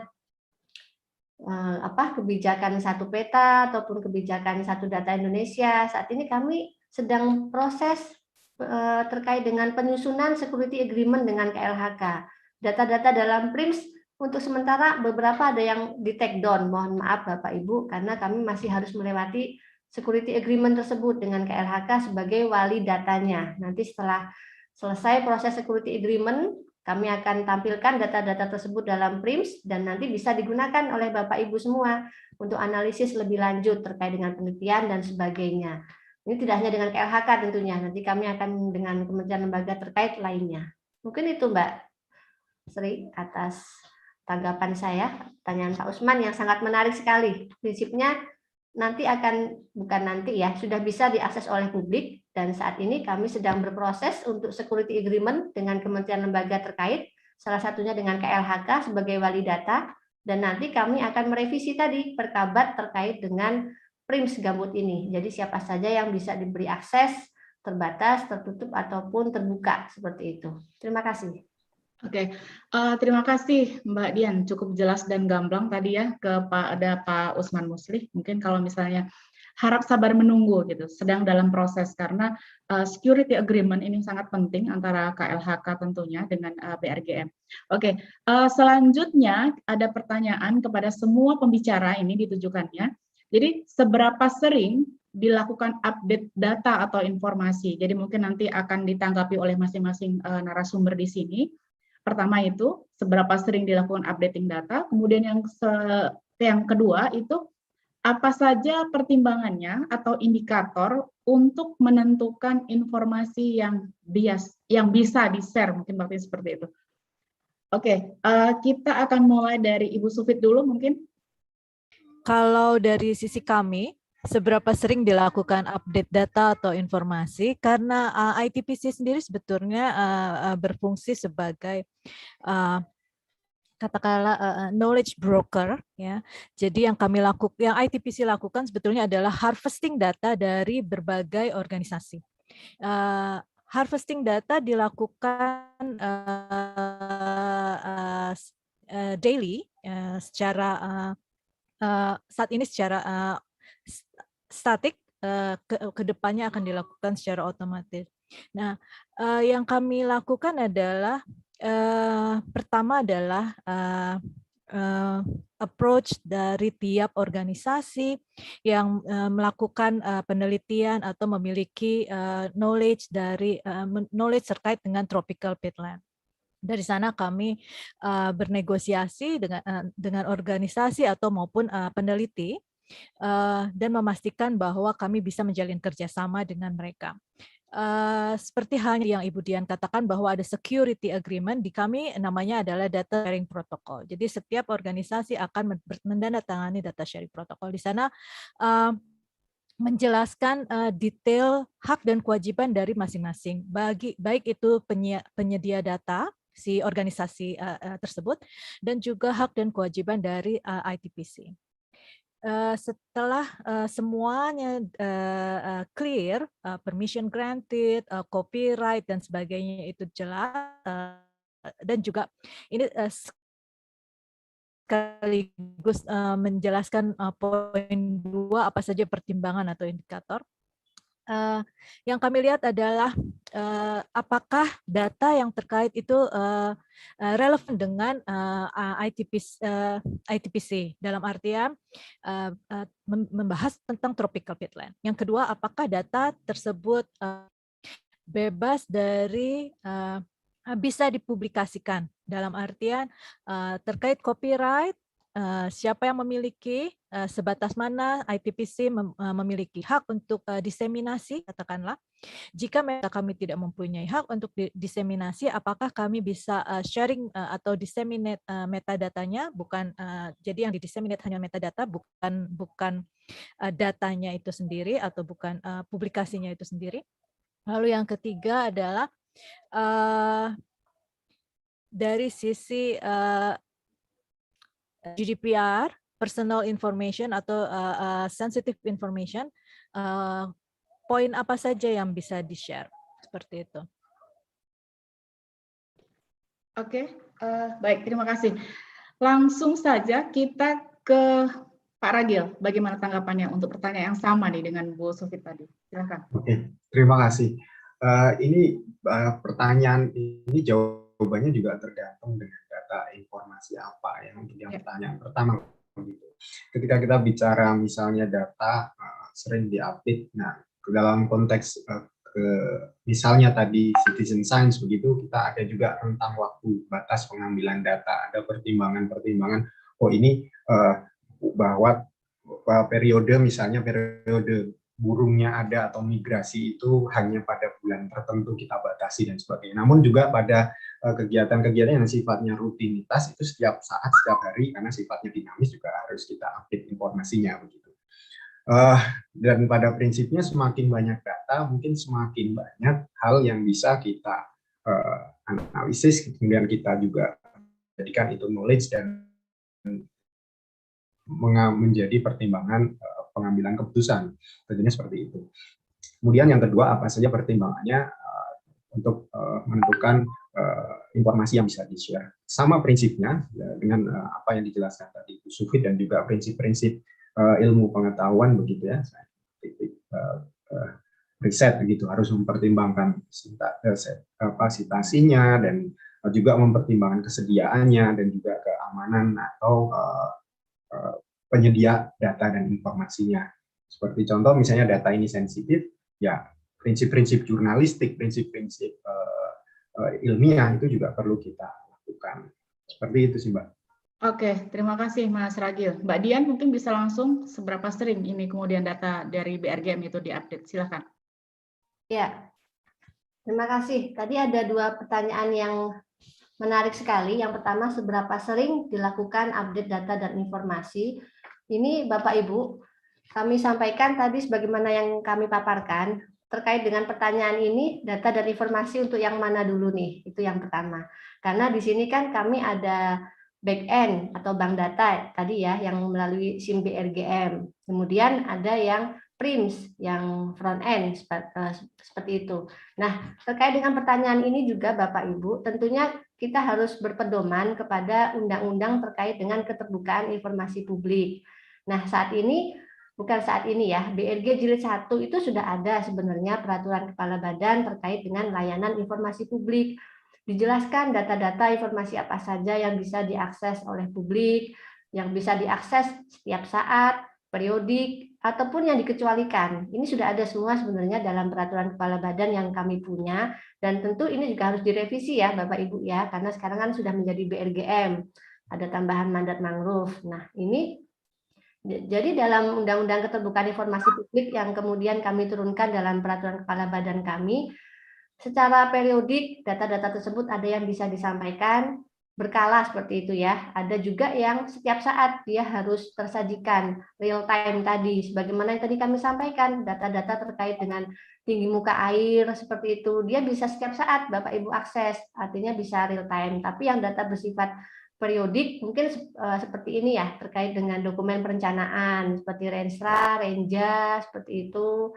Kemudian ya, yang intinya yang berkala, tidak setiap saat bisa kita akses. Nah, data-data yang dikecualikan ini yang pertanyaan kedua ya, yang tadi indikator untuk menentukan informasi yang bisa di-share. Ini berarti kan informasi apa saja sih yang dikecualikan seperti itu ya Bapak Ibu ya. Jadi tentu ini merefer tadi undang-undang terkait dengan keterbukaan informasi publik dan peraturan kepala badan yang akan kami revisi. Nah, sekali lagi Bapak Ibu, karena kami di sini bukan sebagai wali data, tentunya kami terkait dengan data-data informasi yang Bapak mintakan kepada kami harus menyampaikan terlebih dahulu kepada wali data terkait, karena kami tidak mempunyai kewenangan untuk menyebarluaskan data informasi tersebut.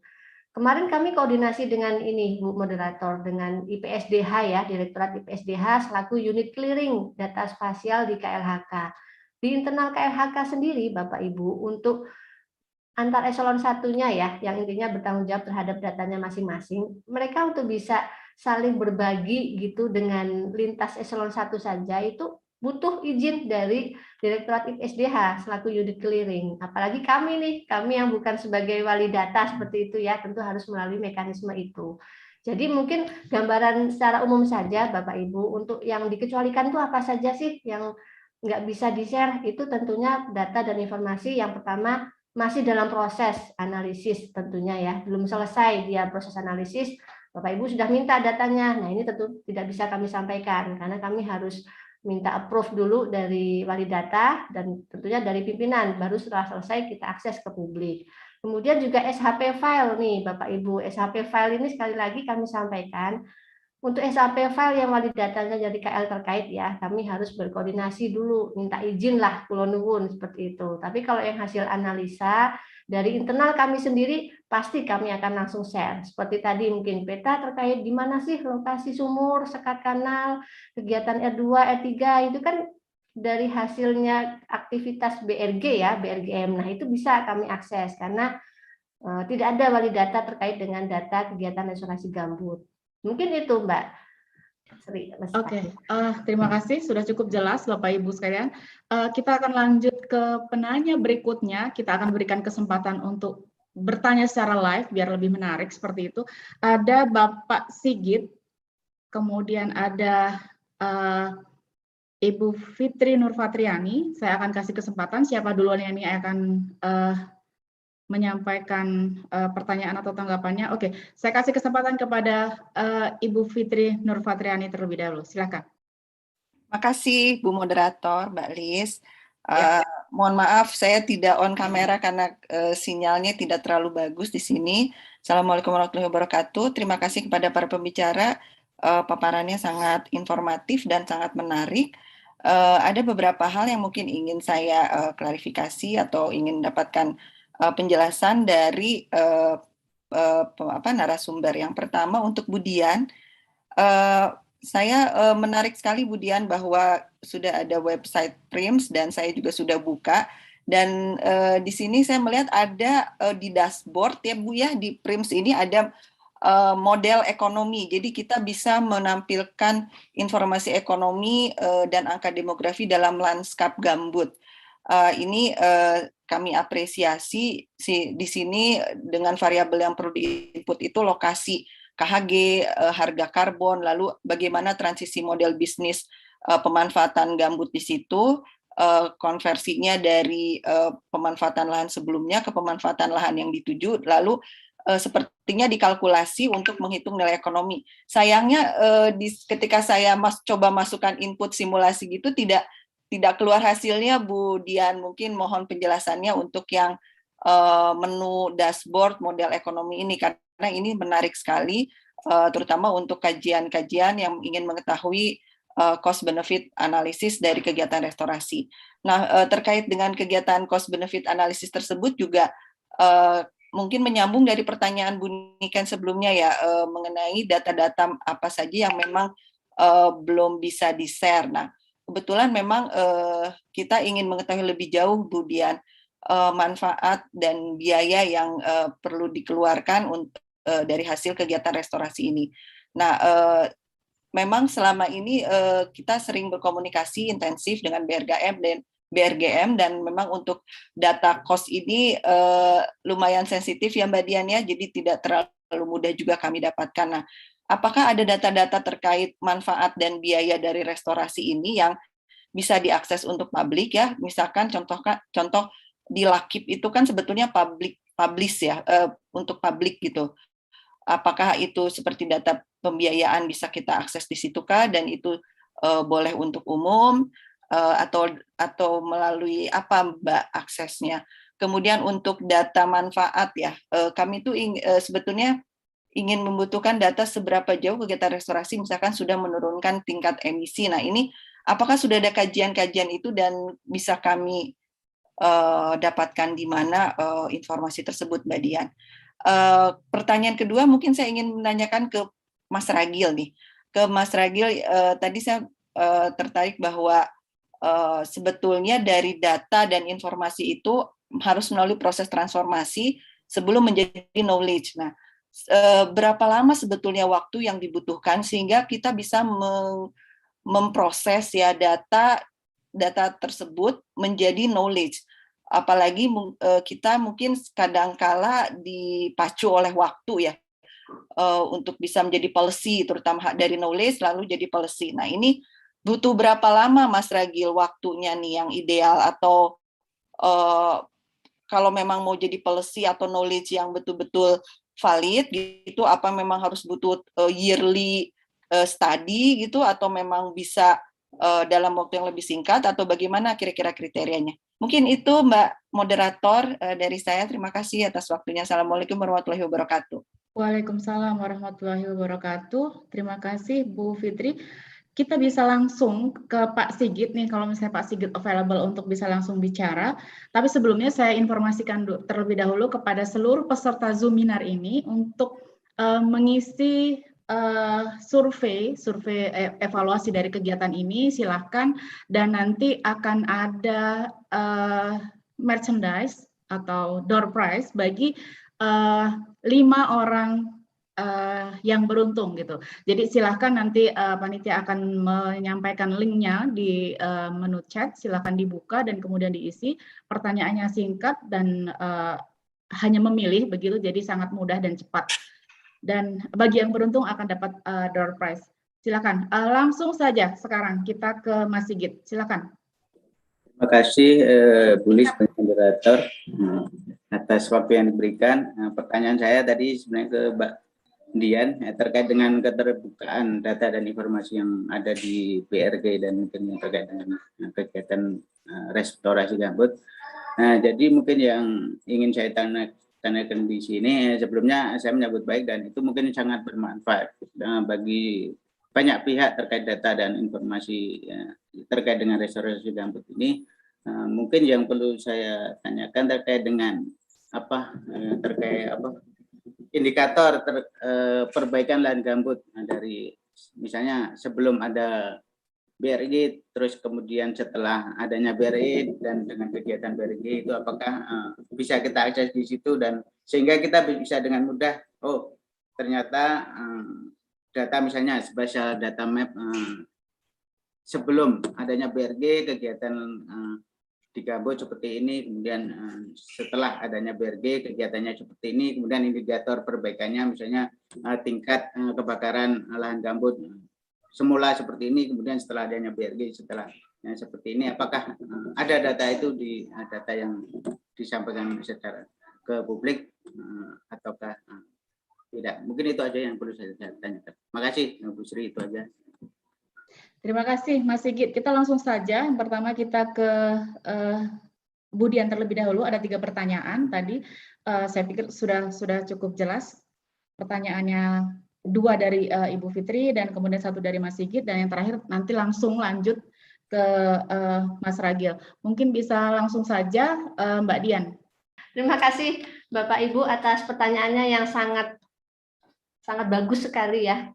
Dari Bu Fitri, kemudian dari Pak Sigit, ya. Jadi mungkin kami menyampaikan terlebih dahulu seperti ini, Bapak Ibu, terkait dengan tugas yang sudah dilaksanakan oleh BRG Jilid 1 ini, Bapak Ibu. Yang ingin kami highlight adalah bahwa kegiatan restorasi gambut yang dimandatkan sejak tahun 2016 ini adalah bersifat quick respon cepat seperti itu. Karena apa? Karena untuk bisa melakukan restorasi gambut ini tidak hanya dibatasi dengan cukup waktu sekitar beberapa tahun saja, mungkin 4 tahun saja itu tidak cukup, tapi dia harus berkelanjutan seperti itu. Karena terjadi kejadian kebakaran lahan di gambut ini, untuk dipastikan melalui kegiatan restorasi gambut tadi, intinya memerlukan banyak hal untuk bisa dipastikan benar-benar pulih di lahan gambut tersebut.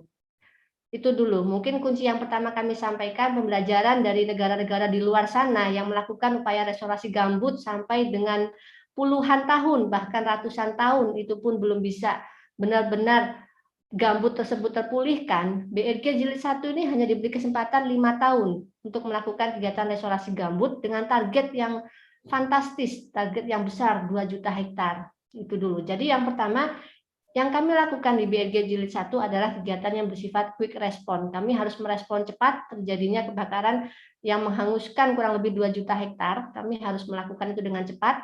Sementara kebijakan yang terbit ketika itu juga masih simultan prosesnya dengan pembentukan BRG. Sebagaimana yang kami sampaikan tadi Bapak Ibu, terkait dengan peraturan-peraturan Menteri LHK dalam pedoman teknis pemulihannya, kemudian tata cara inventarisasi, tata cara penetapan fungsi, sampai dengan dokumen rencana pelindungan pengelolaan itu pun prosesnya itu baru terbit ketika BRG ini sudah berjalan. Jadi BRG ini dibentuk tahun 2016, tapi peraturan-peraturan tersebut baru terbit di tahun 2017. Bahkan dokumen induknya RPPEG tingkat nasional baru terbit tahun 2020. Nah, ini dulu berarti yang harus dipahami ya Bapak Ibu ya. Tapi whatever ya, BRG tetap melaksanakan tugas dan fungsinya karena kami diminta melakukan percepatan restorasi gambut. Jadi kami membuat perencanaan-perencanaan yang sifatnya adalah darurat seperti itu. Rencana kontingensi yang kami namakan. Jadi kami intinya dalam tahun tersebut walaupun belum ada dokumen perencanaan tingkat nasional, kami tetap bikin dengan peta indikatif restorasi, kemudian dengan bikin dokumen perencanaan rencana kontingensi, rencana restorasi ekosistem gambut. Intinya kami berusaha sendiri membuat dokumen-dokumen itu, tapi tentunya dengan berdasarkan NSPK dari KLHK ya, karena KLHK di sini adalah sebagai pembina teknis dari kegiatan restorasi gambut kami, yang tentunya dalam hal ini di Direktorat Jenderal PPKL dengan Direktorat PKEG. Nah, itu BRG Jilid 1 tadi sifatnya masih parsial dan masih quick respon. Parsial ini kenapa? Parsial ini karena BRG hanya diberi kewenangan untuk melakukan kegiatan restorasi gambut di area non konsesi, Bapak Ibu. Karena untuk yang di area konsesi adalah kewenangan dari KLHK. Sementara pengelolaan landscape atau tata air dari gambut ini, dia harus satu keseluruhan, satu KHG seperti itu ya, Kesatuan Hidrologis Gambut. Nah, itulah kami banyak belajar, lesson learned dari BRG Jilid 1 ini masih bersifat parsial tadi, kemudian masih bersifat quick respon. Nah, kemudian BRG Jilid 2 ini, dari Ibu Menteri, dari Bapak Kepala Badan, intinya kami sudah mulai nih akan menyusun konsep terkait dengan model KHG yang dikelola secara sistematis, yang secara komprehensif dengan para pihak tersebut. Kami akan mulai susun konsepnya di tahun ini, dan kemudian di tahun depan akan kami mulai aplikasinya, diimplementasikan seperti itu. Model KHG yang sifatnya adalah sistematik dan komprehensif, melibatkan integrasi dari para pihak terkait. Ini yang akan kami lakukan di BRG Jilid 2 ini. Nah, itu dulu poin pentingnya yang ingin kami sampaikan, Bapak Ibu. Kemudian, tadi yang ditanyakan Bu Fitri terkait dengan yang saya sampaikan. Jadi dalam modeling KHG ini nanti Bapak Ibu, kami akan menyusun perencanaan mulai dari perencanaan hidrologi atau tata kelola airnya, yang secara fisik ya tentunya. Kemudian tadi terkait dengan mandat yang diberikan kepada kami untuk memastikan keberlanjutan ini, bagaimana nih caranya dari BRGM? Kita tentunya menyusun nanti dokumen perencanaan terkait dengan sosial ekonominya seperti itu. Yang mungkin salah satu pendekatan yang sudah kita lakukan adalah dengan pendekatan Desa Peduli Gambut, yang sekarang menjadi Desa Mandiri Peduli Gambut. Nah, ini semua nanti ada dalam dokumen perencanaan di modeling KHG yang sedang kami susun saat ini. Kemudian nanti ada analisisnya seperti itu, dan kemudian tentu nanti akan ada evaluasinya. Nah, tadi terkait dengan pertanyaan Bu Fitri, di Prims Gambut ini sudah ada intinya fitur terkait dengan model ekonomi dan angka demografi, tapi ketika di input belum bisa mengeluarkan angkanya, hasilnya seperti itu ya Bu ya. Terima kasih, nanti kami akan cek kembali ke tim kami, karena memang Prims Gambut ini masih terus dalam upaya dikembangkan, Ibu.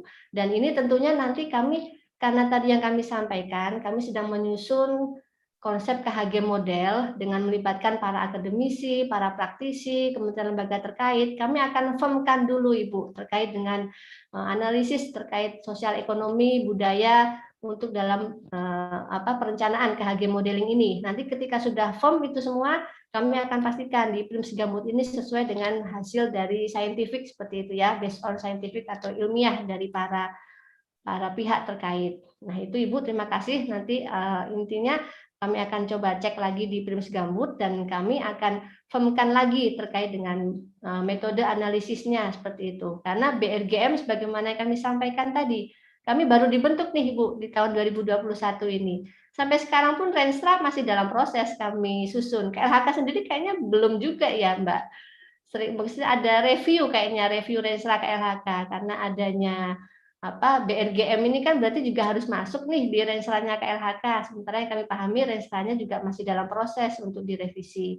Nah, nanti dari Renstra tentunya akan ada kriteria, indikator, atau parameter seperti itu ya, termasuk salah satunya selain fisik juga sosial ekonomi yang ditanyakan oleh Bu Fitri. Nanti juga bagaimana menganalisisnya, ini masih dalam proses semua Ibu terkait dengan kebijakannya, nanti metode apa yang akan digunakan masih akan kami firmkan terlebih dahulu. Kemudian tadi terkait dengan laporan-laporan kinerja ataupun capaian-capaian restorasi gambut, Ibu, ini bisa di-download di dalam website. Kalau kemarin websitenya namanya website brg.go.id, mungkin sekarang sudah jadi domain brgm.go.id. Silakan Ibu, karena sudah menjadi media untuk bisa diakses oleh publik. Silakan di situ bisa diakses mulai dari Renstra, Renja, kemudian laporan kinerja, capaian tahunan 5 tahun BRG juga sudah ada dalam website tersebut. Ya itu ya Ibu ya. Kemudian tadi juga intinya terkait dengan karbon, ini juga memang dalam konsep Renstra BRGM, Bapak Ibu, karena kami dimandatkan oleh Bapak Presiden dalam Perpres kami untuk target seluas hektaran untuk merestorasi gambut. Jadi memang dalam konsep terkait dengan nanti outcome, impact, dan outputnya seperti itu, kami merefer dari Perpres tersebut. Memang kami masih menargetkan untuk berapa luasan hektar yang kami lakukan restorasi gambutnya. Nah, kemudian untuk nanti terkait dengan karbon, baik emisi ataupun serapannya, ini kami tentunya harus berkoordinasi dengan direktorat terkait ya di KLHK. Mungkin kemarin kami berdiskusi dengan Prof. Rizaldi dan timnya terkait dengan net sink volume yang tadi Ibu Kepala Pusat sampaikan. Data-data dari BRGM sudah kami sampaikan semua ke beliau, tapi memang secara kewenangan yang bisa mengeluarkan terkait dengan besaran angka terkait emisi ataupun serapan karbon di lahan gambut tetap dari KLHK sebagai yang berwenang untuk mengeluarkan data tersebut. Karena TUSI terkait langsung untuk karbon tidak ada di BRGM. BRGM melakukan restorasi gambut, tapi memang berperan dalam upaya penurunan emisi gas rumah kaca. Cuma untuk data-datanya, metodenya kami semua tentu merefer ya dari KLHK sebagai leading sektornya. Nah itu kemudian dari Pak Sigit tadi terkait dengan indikator keberhasilan pemulihan gambut, ini sudah ada Bapak dalam peraturan Menteri LHK-nya P16 tahun 2017 terkait dengan pedoman teknis pemulihan fungsi ekosistem gambut. Jadi di sini salah satu indikatornya terkait dengan tinggi muka air tanah, dia tidak boleh lebih dari 0,4 meter. Nah, ini terkait sebenarnya dengan data APTMA tadi Bapak yang kami sampaikan, yang bisa diakses di sipalaga.brg.go.id. Itu bisa secara real time, dia tiap 10 menit terupdate data tinggi muka air tanah tersebut. Jadi secara tabular ataupun spasial, yang untuk spasial nanti saya koordinasi dulu dengan tim, tapi secara prinsip untuk data tabular sebelum dan sesudah dilakukan kegiatan intervensi restorasi gambut pasti kami ada datanya. Tapi untuk yang secara spasial data TMA ini nanti kami koordinasikan dulu di internal, karena ini juga Sipalaga ini bekerja sama dengan BMKG seperti itu ya. Apakah sudah sudah ada data spasialnya atau belum? Nanti kita bisa koordinasi lebih lanjut ya Pak Sigit. Kemudian juga tentunya ada indikator yang lain terkait dengan tutupan lahan atau vegetasi seperti itu, yang minimal ada berapa jumlah unit batang pohon, itu sebagai salah satu indikator. Tentunya dengan kegiatan R2 tadi Pak Sigit yang kami sampaikan, revegetasi. Nah ini tentunya ada semua dalam dalam kegiatan sebelum ataupun sesudah dari BRG ini masuk. Nah ini memang tapi secara spasial tentunya kami nanti akan berkoordinasi lebih lanjut dengan deputi terkait, deputi konstruksi, operasi, dan pemeliharaan yang melakukan kegiatan untuk 3R tadi, rewetting, revegetasi, dan revitalisasi. Tapi secara prinsip data untuk tabular kami ada Pak Sigit. Untuk data spasial kami juga saat ini mempunyai data spasial terkait dengan di mana lokasi terjadinya, bukan lokasi terjadinya ya, di mana lokasi kami sudah melakukan 3R tersebut. Kemudian untuk analisisnya berapa luasan hektar yang sudah kami intervensi dalam restorasi gambut tersebut, kami juga sudah ada. Nah, ini intinya, tapi untuk mengcompare sebelum dan sesudah, ini kami harus pastikan dulu ya ke tim GIS kami, apakah ada peta, seharusnya ada peta sebelum dan sesudah. Mungkin itu, Mbak Moderator. Ya, terima kasih Mbak Dian. Kita langsung saja ke Pak Sigit, mungkin bisa, maaf, ke Pak Ragil maksud saya.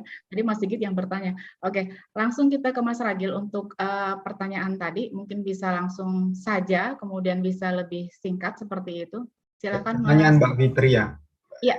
Ya, berapa lama begitu ya transformasi dari data informasi menuju ke pengetahuan? Sebenarnya tidak ada apa ya referensi atau literatur atau yang saklek mengenai batas waktu tersebut gitu, karena perlu dipahami bahwa data ini misalnya sesuatu yang nilai apa yang menunjukkan sebuah fakta kejadian begitu ya. Sebagai contoh misalnya nih tinggi muka air misalnya, saya katakan contoh dalam konteks gambut. Kemudian menjadi informasi. Nah, informasi ini dari berbagai lokasi data muka air itu dikompilasi menjadi sebuah informasi. Nah, kemudian bagaimana bertransformasi menjadi pengetahuan. Nah, ketika misalnya informasi itu diberikan nilai, pemahaman, pengalaman, kemudian analisis pakar, dan sebagainya, informasi itu berubah menjadi knowledge gitu. Artinya memiliki informasi yang baru. Jadi tadi tahap proses kombinasi itu. Atau memiliki solusi dari pemecahan masalah. Nah, konteksnya seperti itu. Jadi tidak ada. Bisa saja cepat, bisa saja lambat. Namun memang hal dalam knowledge itu yang paling penting adalah pola. Jadi ketika kita sudah mengetahui polanya, berarti bila melakukan begini atau bila datanya seperti ini, maka akan menjadi begini dan seharusnya begini. Kira-kira begitu jawabannya, Pak. Oke, terima kasih. Terima kasih, Mas Ragil. Kemudian saya akan menuju ke Bu Sufit ini.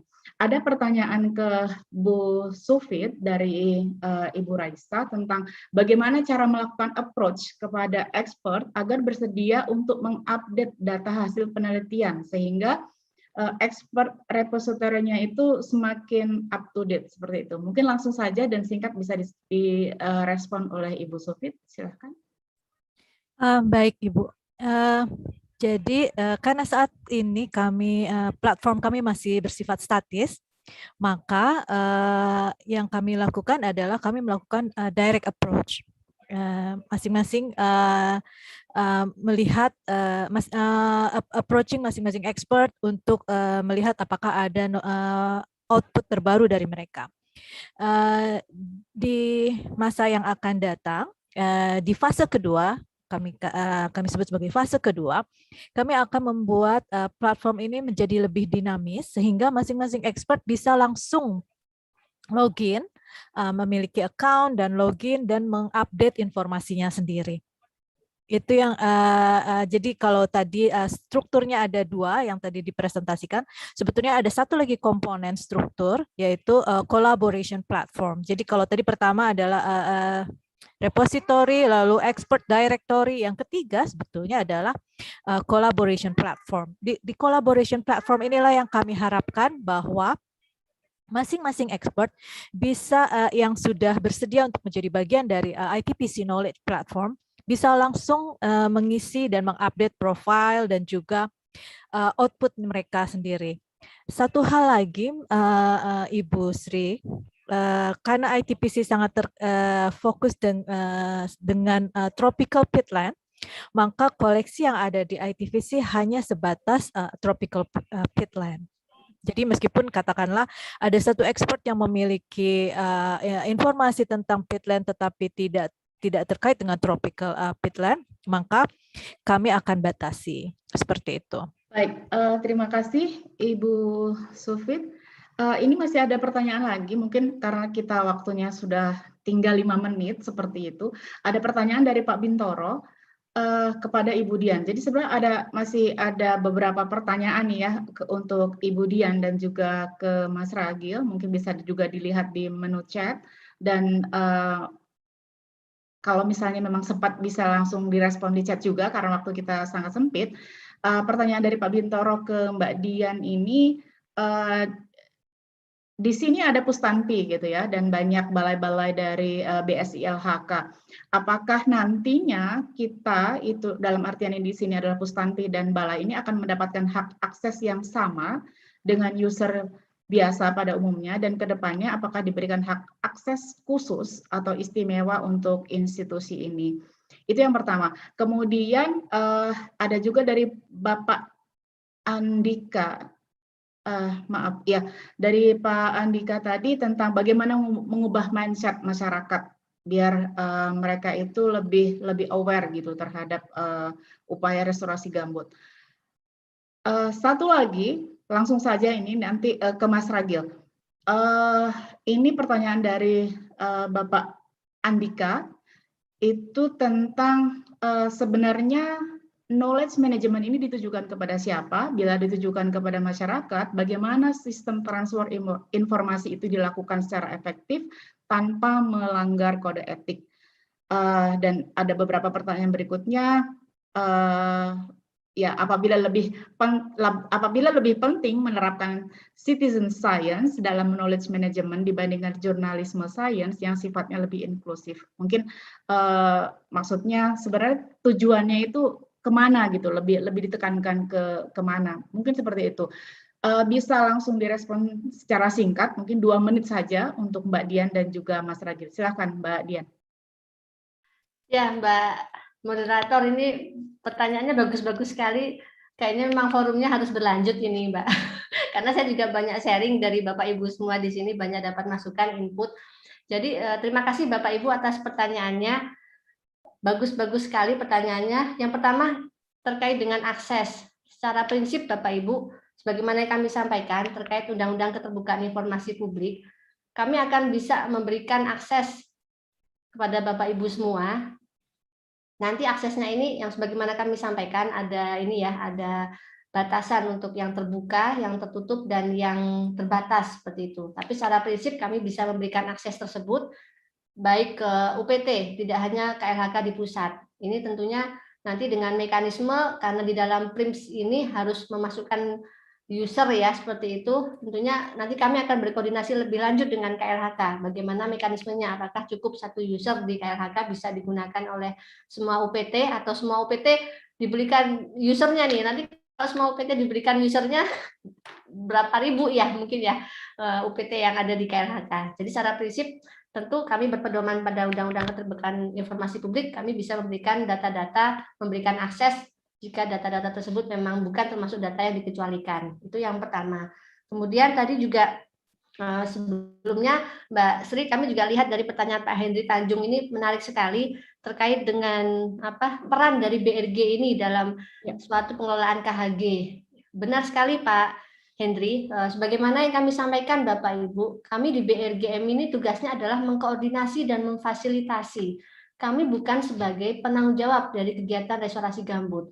Karena dalam PP terkait dengan pelindungan dan pengelolaan ekosistem gambut, yang bertanggung jawab terhadap kegiatan restorasi gambut ini adalah pemerintah pusat, kemudian pemerintah daerah, dan tentunya dari pemegang izin konsesi ataupun pihak-pihak lain.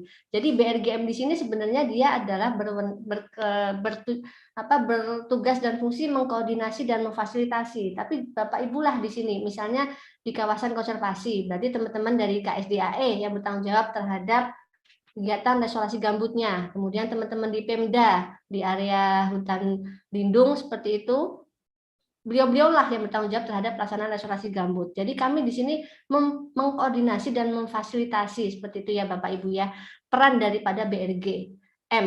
Tentunya kami berkoordinasi dengan kementerian lembaga terkait, tidak hanya dengan KLHK, dengan Kemendes, kemudian dengan PUPR, karena banyak yang melakukan intervensi juga di area lahan gambut tersebut. Nah, jadi di sini ditanyakan tadi bagaimana peran dari BRGM, apakah BRGM ini sebagai leading sektor? Tadi yang sekali lagi kami sampaikan, kami mengkoordinasi dan memfasilitasi, tapi kami bersinergi dengan kementerian lembaga terkait. Kemudian data Sipalaga nih, juga data Sipalaga ini enggak hanya sebagai quick response ya Mbak, nanti harapannya juga ada quick action-nya seperti itu.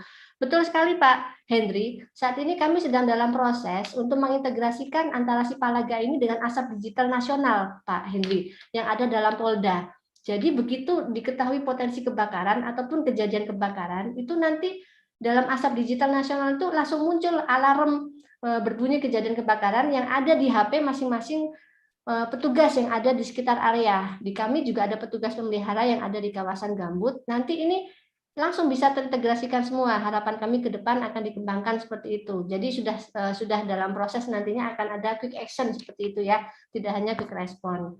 Kemudian itu tadi pertanyaan dari Pak Hendri yang kami catat, bagaimana sih cara merubah mindset masyarakat agar lebih aware? Karena memang gambut ini kegiatan yang kami lakukan dengan membuat sumur, sekat kanal ini bagi sebagian masyarakat yang belum memahami tentang arti dari gambut ini yang bisa menyimpan karbon, kemudian sebagai ekosistem untuk keanekaragaman hayati, memang masih dipandang sebagai kegiatan yang menghambat aktivitas ekonomi mereka begitu ya.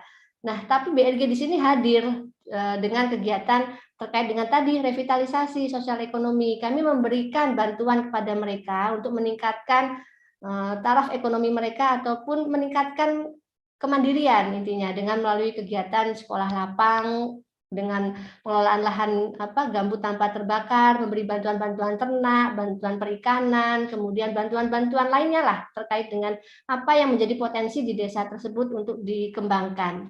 Itu salah satu cara kami dengan melakukan kegiatan revitalisasi yang tentunya terus harus kami lakukan sosialisasi edukasi yang nanti dalam kelembagaan Desa Peduli Gambut tadi, Pak Bintoro, ini kami pastikan bahwa mereka nanti di sini secara kelembagaan dalam RPJMDes-nya, dalam APBDes-nya ini sudah bisa semua ada intervensi untuk keberlanjutan dari restorasi gambut. Kemudian transfer knowledge ini tentunya untuk di internal kami dan tentunya juga untuk pihak eksternal, pihak publik seperti itu ya. Jadi intinya kedua belah pihak ini saling mendapatkan informasi terkait dengan restorasi gambut. Tidak hanya pihak internal BRGM, tapi semua publik berhak untuk mendapatkan informasi restorasi gambut. Demikian, Mbak. Baik, terima kasih Mbak Dian. Mungkin bisa tanggapan singkat dari Mas Ragil untuk pertanyaan tadi. Singkat, manfaat ya begitu. Jadi manfaat knowledge management itu penekanannya supaya bahwa distribusi transfer itu dapat terus berjalan. Jadi jangan sampai bahwa pengetahuan itu hilang.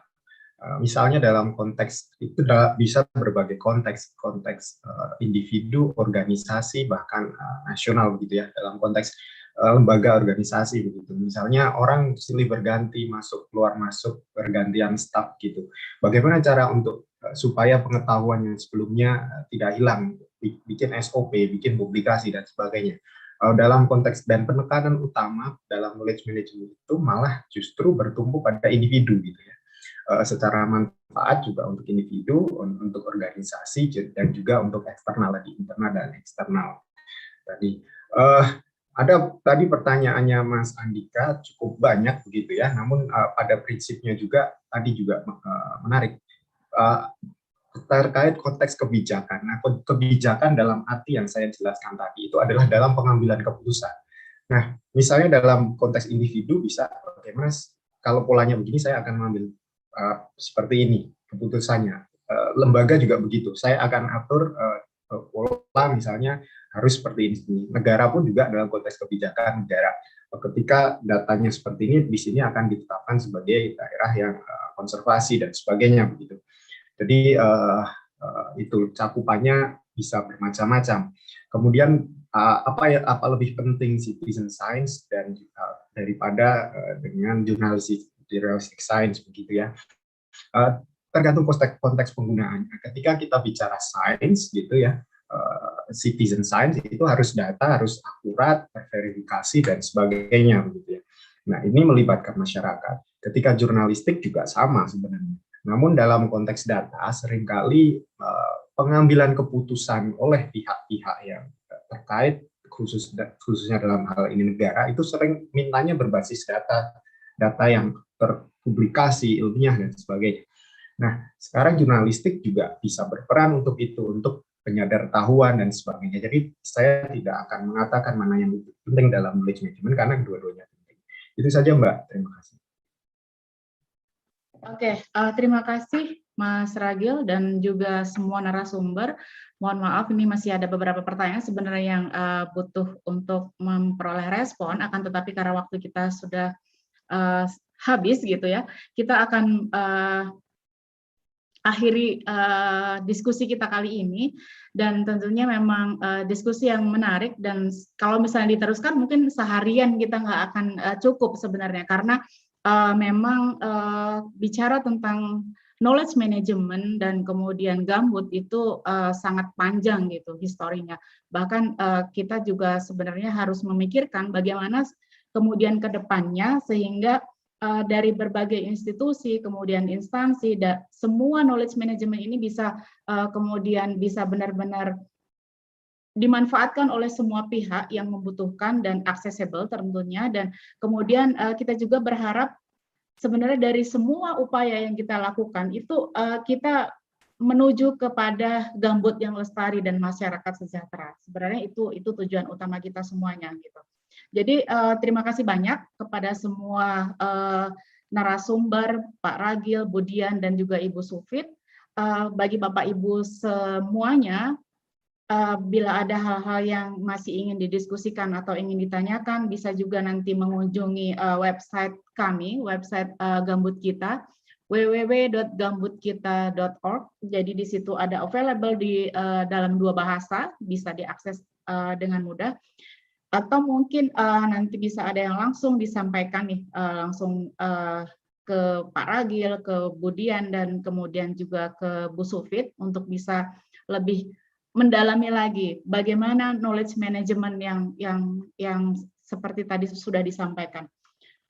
Baik Bapak Ibu semuanya, kita akhiri diskusi hari ini, dan sampai ketemu di diskusi-diskusi selanjutnya. Mohon maaf untuk hal-hal yang kurang berkenan, dan salam sehat untuk semuanya. Saya akhiri, Assalamualaikum warahmatullahi wabarakatuh. Ya, terima kasih kepada Ibu Sri Lestari dan juga kepada ketiga narasumber atas paparan dan diskusinya yang sangat menarik ya. Bapak Ibu peserta Zoominar yang saya hormati, akhirnya sampailah kita di penghujung acara hari ini.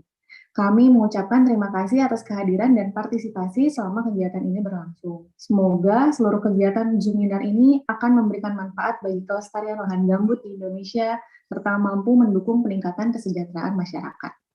Saya mewakili tim Gambut Kita, mohon maaf apabila dalam kegiatan pada hari ini terdapat kesalahan atau hal-hal yang kurang berkenan. Semoga kita senantiasa diberikan kesehatan sehingga dapat bertemu kembali pada diskusi kolaboratif selanjutnya. Saya akhiri, wassalamualaikum warahmatullahi wabarakatuh. Salam sehat.